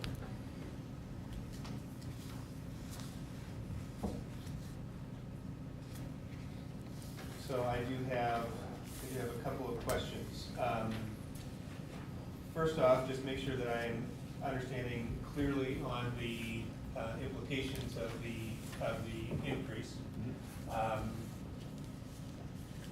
And this is a place where it can start to get a little bit confusing because of the variety of contracts that we may have and different steps and lanes and pieces that go into this. But my understanding, based on the information that you shared with us at the last meeting, is that the management team, the overall management team increase, we're looking at something that is, when steps and lanes are accounted for, is equivalent to or less than the teacher salary increase.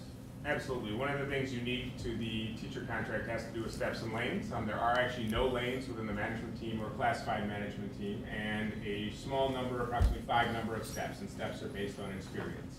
And so that overall package ends up approximately 1% lower than teachers received in terms of a raise for the first year and also for the second year. And then encapsulating the conversation we'll have with classified management, the classified management agreement also costs out to approximately 1% less in the first year and 1% less in the second for teachers. So then I guess the other piece that I just wanted to clarify and make sure I have the right understanding, and this also kind of is thinking about budgeting at a higher level and the use of referendum dollars. The budgeting process that we went through prior to going to the voters for passing the referendum would have included an estimate of salary increases. We build that into our budgeting process as we consider where we want to be for the future year. And really, when we were speaking with our voters about the referendum and talking about using the referendum dollars to maintain our classroom programs, we had already really accounted for this type of an increase in our budgeting assumptions for that prior year. Have I got that encapsulated correctly? Absolutely, and so I'll restate that also for our current and our future board members. So as we plan a budget for the year, we actually build in hypothetical salary increase for teachers and also for administration as we build the budget for the year. If you recall, we settled our contract with the teachers in August. However, our budget had already been built for the year. So there were assumptions built into that model. These assumptions are also built into that model, and this is well within the range of those assumptions. So, any other questions or clarifications on the management team handbook? We can look for a motion, if anyone is so inclined. I'll move the management handbook. Second. So, motion by Mr. Paulus, second by Mr. Nolenberger. Any discussion? All those in favor, please say aye. Aye. Any opposed? Chair votes aye, motion carries. Classified management team. So similar situation in regard to the classified management, so I won't restate all of the same things. We're actually looking at a base salary increase of 2%, but there's an incentive increase of 1%. And the classified management team felt that it was important to utilize that incentive pay piece as part of that performance package overall, landing almost exactly the same place from a steps, incentive, and salary percentage that lands 1% lower than the teacher raise, and works out almost exactly in line with what the management team has received. Additional questions on the classified management handbook? I'll move the classified management handbook. So motion by Nolenberger. I was making eye contact with Christine, so we'll give her a second. Lucky. All right. Second by Malik. All those in favor, please say aye. Aye. I neglected to call for discussion, but We'll forgive you. probably that is water under the bridge. Chair votes aye. Motion carries. Thank you very much. New business. We have already adopted the audit report. We can move on to the 2016 levy certification. So before we talk about this, I got so focused on the work that with the number of agenda items, I just looked back and realized that Kathy Rumpy's here at the back of the room. Kathy does all of the due diligence around the student enrollment counts and the Where We Are report, and so I just want to kind of recognize her work in that effort because there was a lot of time and a lot of energy that was put into that. So sorry I missed you earlier, and I just all of a sudden looked back and saw there's Kathy. So I appreciate you being here for that piece. So at the first meeting in December, we had the chance to have the Truth and Taxation hearing and had a preliminary review of the levy certification. We're coming to you tonight for final approval of the final levy certification for 2015, or for 2015 payable 2016. And we're asking for a levy certification of $19,148,552.28. This is a slight change from what came out in the board packets last week, in that we're recommending that there be an under levy in that debt excess area of $150,000. One of the things that we want to do is always take a look at where there are opportunities that we can reduce the impact on our taxpayers and make those changes. And so we added a $150,000 reduction in the debt excess. That really accounts for two factors. One, it's the factor of the bond refunding that we did tonight that has about a $40,000 savings. But then also the state asks that we over levy about 5% from what our debt is in case individuals are not paying the property taxes and we don't receive all of what we need for those fundings. We haven't had that situation in the district in the past, and so we believe that this $150,000 reduction still is fiscally responsible, but it's a way to kind of recognize the impact that the taxpayers have in and always try to mitigate any increases as much as possible.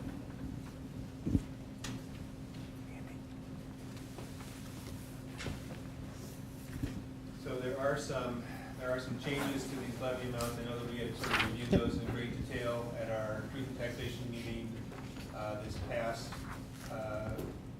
2 weeks ago. Are there further questions for Mr. Holge relative to the levy certification? And if you'd like, I could highlight those changes as well. But. That would be helpful, if you don't mind. So again, just the changes from last year to this year. And as we look at this schedule, we really look at the reds and the blacks in that far right column. Those are the changes from last year to this year. You can see that there's a significant reduction in the deferred maintenance and a significant reduction in the health and safety. Those two areas were really part of a restructuring around our capital facilities programming. Those are addressed, and you see an increase of $950,000 in the long-term. Why is this doing this? Sorry. Just gonna do it one more time. Who would think a laser would do that? Sorry about that. So we see the increase of the $950,000 here. That's mitigated by that $800,000 difference in the first two areas. That again is just a real restructuring of how facilities are handled. We do see some benefit of about $100,000 in Richfield schools because of that restructuring of that levy from the state. Most of that ties in with the age of the buildings and the age of facilities. The other areas that we see an increase in is the referendum. There's a $240,000 increase in the referendum, which is right up here. That really is a reconfiguration or adjustments to our actual enrollment. And if you remember when we were talking earlier about the changes in the average adjusted pupil units, going to the 1.111 and 1.2, that change has held districts harmless in how that's funded. And so that is one of the adjustments that's made, as well as holding true to what the actual enrollment was each one of those years. And so those years, part of that is likely that we had projected one amount, levied for that, and had actually more students show up. So we had that funding that was a part of that. And then the referendum for technology, if you remember, that had to do with the net tax capacity within the district, where we saw our net tax capacity go from about $35 million to about $40 million in the district. We believe has to do with some commercial property that had gone off of tax increment financing districts as one of the primary drivers around that. So that increase in that portion of the levy really should have no impact on the average homeowner unless they saw their property values go up. And so that's where that net tax capacity comes into play. Those really are the biggest components of the general fund. And then when we drill down to community fund, again, that's pretty consistent with about $10,000 increase, primarily around the early childhood and family. And then we see the debt service. Again, there's a restructuring around this. You see that there's the $4.2 million that is reduced in the alternative bond, but you see a $4.2 million increase in the long-term debt service. So again, that's just a wash between those two areas. And then there is the debt excess. Last year, the district actually under-levied $600,000 in that debt excess. So that reduction in that is really the increase that we're seeing here from last year to this year, even though it's not necessarily an increase across the board in that area. So it's a $450,000 increase from last year, but that's because we reduced our levy by $600,000 last year. So I believe that highlighted the primary areas within this levy as far as the changes. For me, then, think the key message frequently with this is that there are a lot of moving parts, many which are not under direct control of the school board or the district. And we strive to influence those things we can control, and we will make the best of those things that are not under our control. Exactly. And one other thing to echo, and I know we talked about it at the Truth in Taxation hearing, but none of this increase has to do with the Richfield referendum being renewed this year. So again, that was a flat renewal. That referendum renewal has no impact on that. All of this is what would have happened if that renewal had just continued in place as well. So if we didn't have to ask for the renewal this year. Other board members with questions? Consider a motion on the levy certification. I move we accept the levy certification. Second? So a motion by Ashmead, second by Malik. All in favor? I'm sorry. Let me ask for discussion on this item. All right. All in favor, please say aye. Aye. Chair votes aye. The motion passes. Thank you very much. Thank you. So we can find my agenda here. We can move on to item 3, which is the resolution authorizing withdrawal from WEMET. This is obviously a very challenging conversation, given our board and district's commitment to equity and ongoing equity work throughout our district. As we recall, the fair schools were transitioned to Robbinsdale and Minneapolis earlier in the year, and WEMET got out of the schools-based business. And then WEMET has been working to vision and revision how they would provide ongoing professional development in regard to equity and diversity to its member districts. So we're coming to an interesting crossroads in our joint powers agreement. To remain a member of WEMET means taking no action, and to provide us the flexibility to remain in WEMET or withdraw depending on what happens next requires us to actually take action tonight. So basically, inaction is action unto itself. So if we do not withdraw from WEMET or approve prior to December 31st a withdrawal from WEMET, we would functionally be members of WEMET. And why is this an issue for a board committed to equity and a superintendent in the district committed to equity? For myself, and I'll speak for myself, not other superintendents, I'm trying to work with the executive director of WEMET to help provide a direction that will support our schools and our school district in our ongoing equity work. I believe that all the superintendents are doing the same, and obviously trying to meet the interests of 11 or 12 school districts can become very challenging. The overall WEMET budget is somewhere in the range of $1.8 million.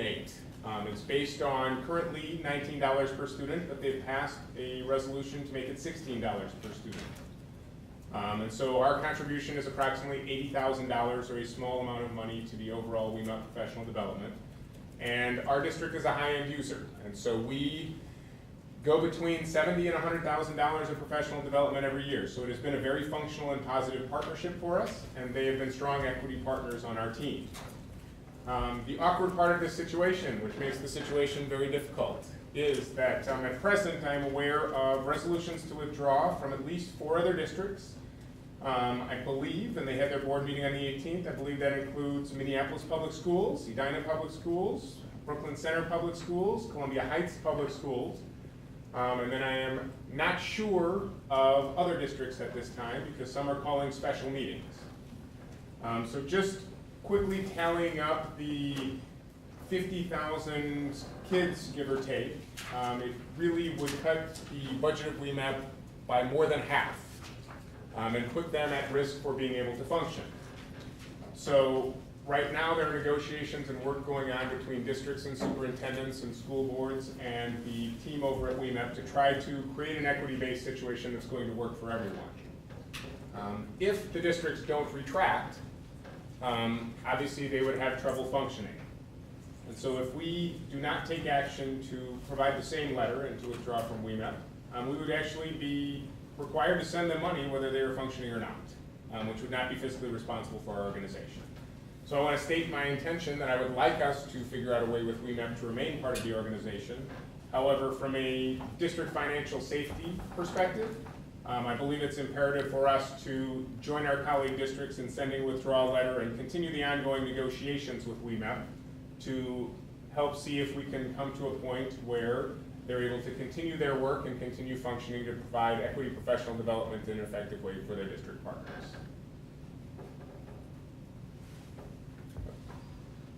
So, As the board representative to WEMAP, I think that is a very succinct and accurate representation of the current situation.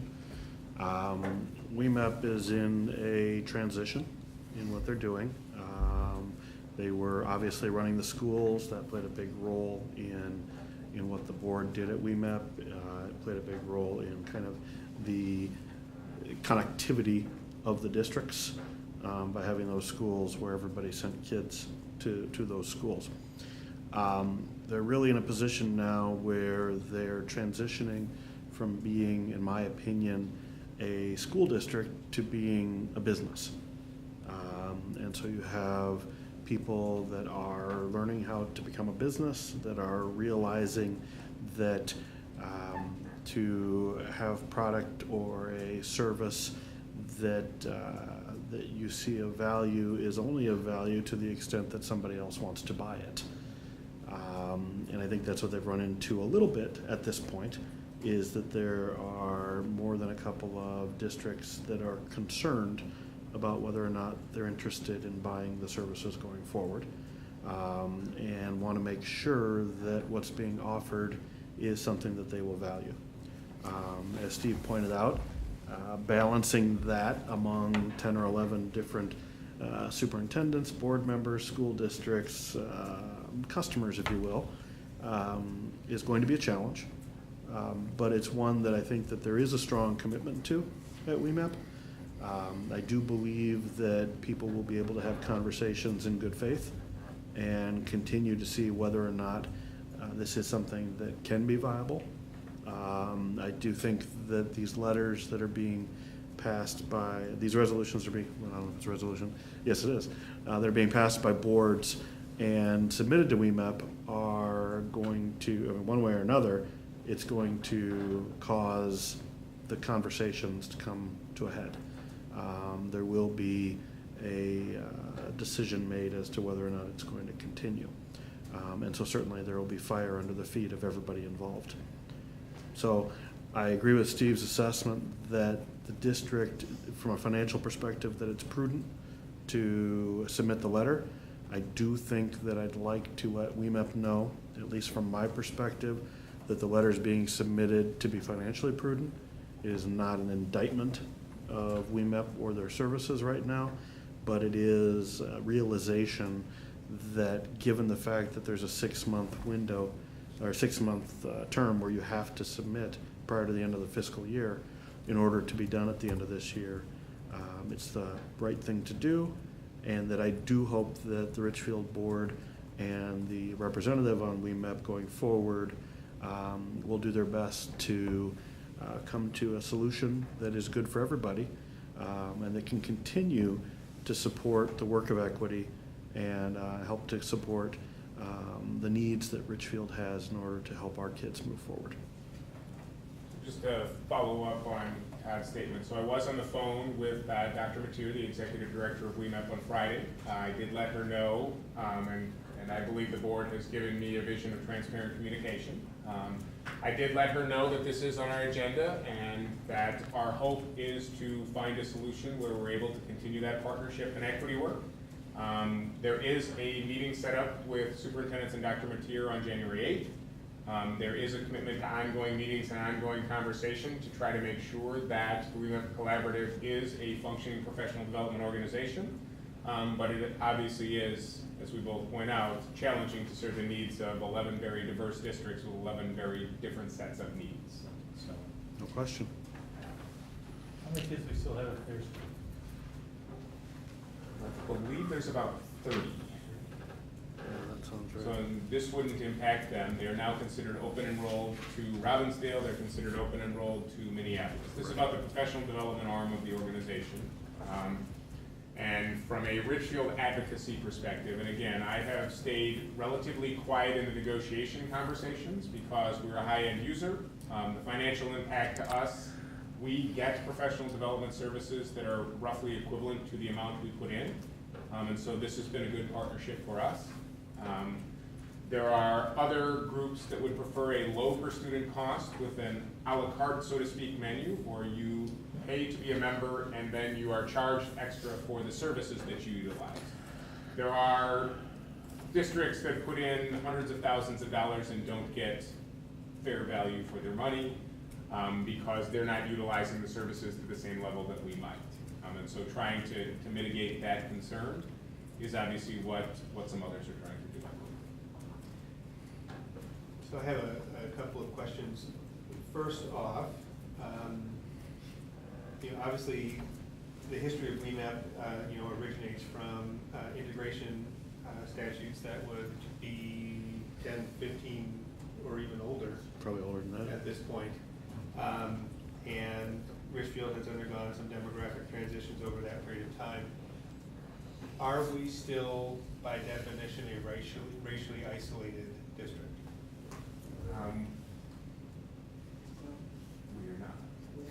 We are not. My understanding is that MD is currently soliciting feedback on the integration rule. What I had read of the draft is that metro districts and the urban districts of Minneapolis and St. Paul are still going to be required to form collaborative arrangements. Is that? So there's a couple of different conversation pieces out there, and we don't know exactly where it lands. We could be considered racially isolated as we look at ourselves as a district versus Edina, where there is a significant percentage, but we could also be considered, and there's conversation around a 25% difference possibility even within your district.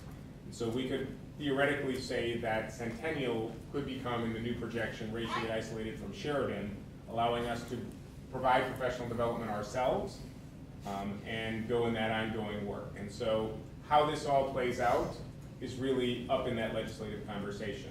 It also has been proposed that there will be one partner organization with another partner organization. So we could partner with Bloomington and have that be a partnership. We could partner with Minneapolis and have that be a partnership. At present, they really just haven't landed legislatively, and I believe it's on the docket for the coming up session. So do we have a requirement to be in a partnership if we're going to withdraw from WEMAP? Yeah, that's the crux of the Requirement? No. There has never been that requirement. That's for incentive integration revenue. And most of our incentive integration revenue actually goes to the partnership of WEMAP. Understood. And so what that looks like is one of those question pieces. Okay. So another one with some moving parts.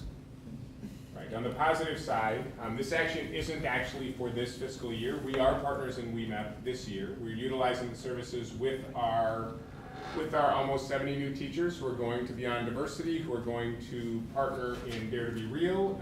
We are part of the WEMAP organization through July or through June 30th, regardless of what happens. And so this would be impacting after the legislative session if we were to continue on this path either way. And again, they're really discussing what are the next steps in terms of integration funding, and there's been lots of conversation. So the question posed to the board by the administration is regarding a resolution authorizing withdrawal from WEMAP. I would ask the board to, if any member wishes to move that resolution. We've had some conversation about it. Last thing I would want to just remind the board is that this resolution would trigger us sending a letter. That letter is retractable, has been retracted by other districts in the past who have sent a letter to suggest possible withdrawal. And so this wouldn't be a final action by the board unless we chose not to act again. This would be keeping our options open. Do we have a sense of what the critical mass is for WEMAP to remain viable? We haven't gone that deep yet. One of the biggest pieces of the conversation is Minneapolis, which funds WEMAP for about $600,000 based on the number of students, and so they're a pretty vital partner in the organization. And we haven't asked WEMAP to tell us what amount of dollars makes them viable, because I don't think we're really all ready to engage in that level of conversation. And to Todd's point earlier, if you know, if that they're learning how to do things very differently, is it possible that their entire pricing changes fundamentally, right? I mean, so if you said it's $16 a student in a district like Minneapolis leaves, does it suddenly become $27 a student? We don't know. We don't know. Right? Okay. So So- sending this okay. letter Which sort is of a provides our fallback Key insurance. reason for this letter. Right. Yes, Okay. exactly. Very good. Yep. Right. Thank you. Yeah, I mean, I'm of the opinion personally that if Minneapolis isn't involved, they're going to have a difficult time being viable. If you lose a third of your funding, you are in a tough position to be able to provide the same kind of resources that they're putting together right now. So it would certainly mean a narrowing of their focus. It would reduce their skill positions available for them to fund. It would be a dramatic hit if Minneapolis were to not withdraw their letter. So it certainly will be part of the ongoing conversation.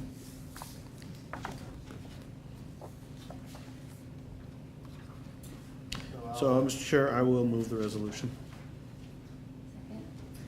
So we have a motion by Nolenberger and a second by Malik that we approve the resolution authorizing withdrawal from WEMET.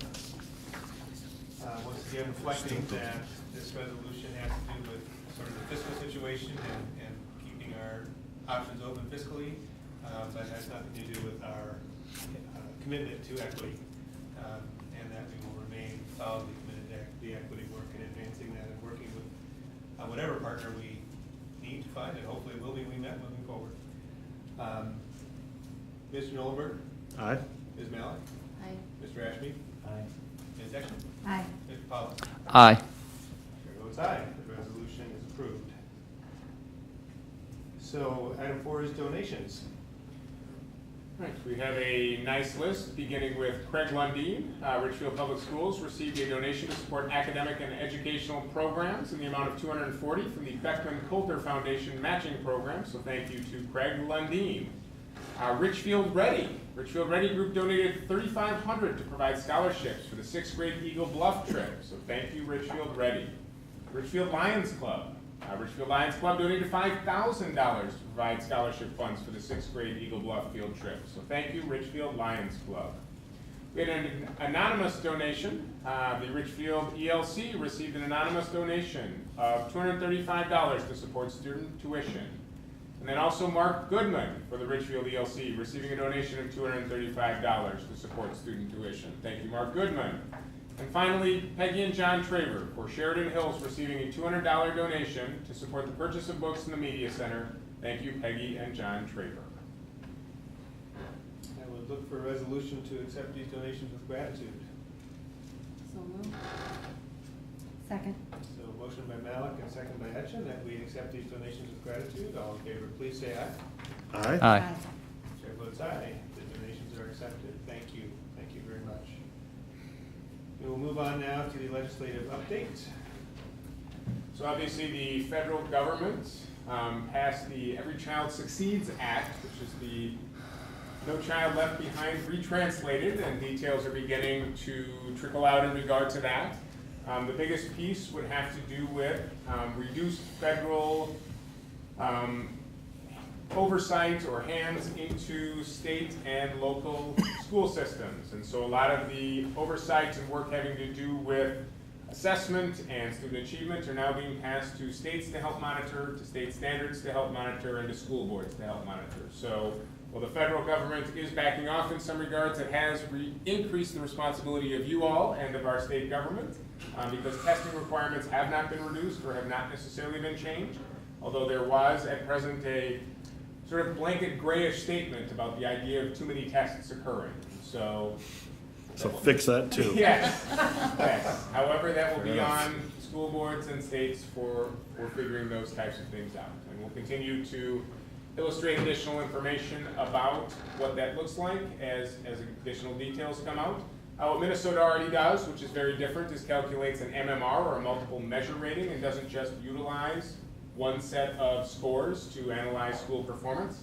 It's overall graduation rate, overall test scores, it's progress growth, and it's also achievement gap closure. So, and they're roughly 1/4 of the overall score of 100 each, and all schools end up with an MMR rating from the state of Minnesota, which again is innovative and different than many of the other states at present inside the United States. Do you like that system? It has its merits, yes. It at least acknowledges some pretty significant things, which is that there isn't one snapshot score that can really decide on progress for schools or for a school district. It acknowledges for the state of Minnesota achievement gap closure, which is obviously one of the persistent challenges within the state of Minnesota. It has graduation rate and also growth as two basic pieces, and I think growth is one of those very important measures for us to keep track of, because moving 100 students to proficiency or having 100 students grow significantly is much more important than a smaller amount of the organization. So growth, I believe, is an important factor.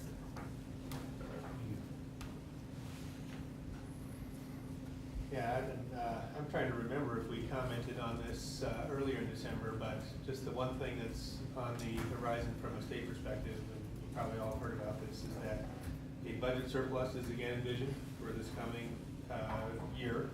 And so the legislature and the governor started sort of taking positions on what one might do with that. And so that's just for us to keep an eye on. And when we look forward to meeting with our legislators,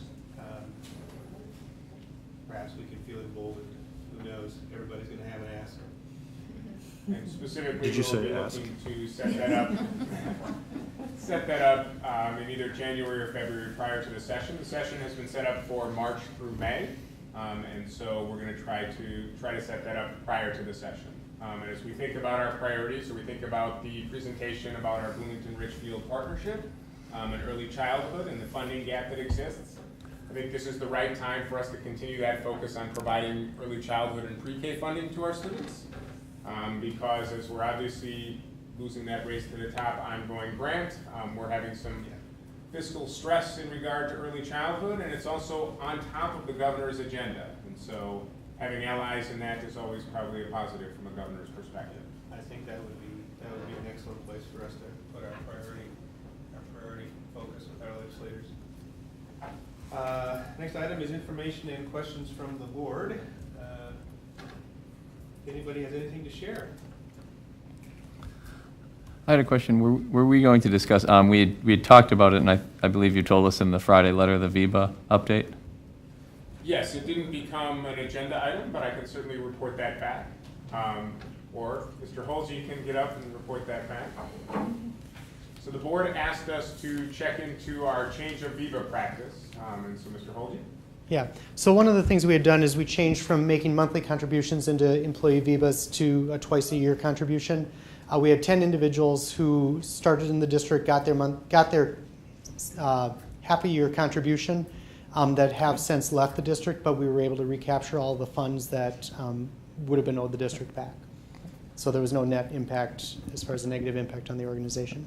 So, yeah, so just for clarity, this was something that came up in the Insurance Advisory Committee. There were concerns among the different representatives there that employees weren't utilizing their health insurance because by the time they had an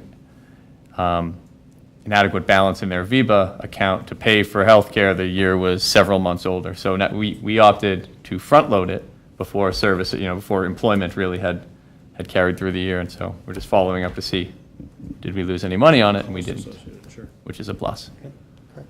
Thanks. I imagine it helped. So We're going to find they're very satisfied with it, I imagine, too. Right? Yeah. Once we've kind of front-loaded once, is that sort of a one-time cost, or where the cost of carrying on that tradition won't necessarily have as much impact? In other words, do you end up front-loading to the same extent? Yeah, it's just like instead of paying your car insurance monthly, you're paying for the next 6 months, Yeah. and then you'll do the same thing. Correct. Yeah. I see.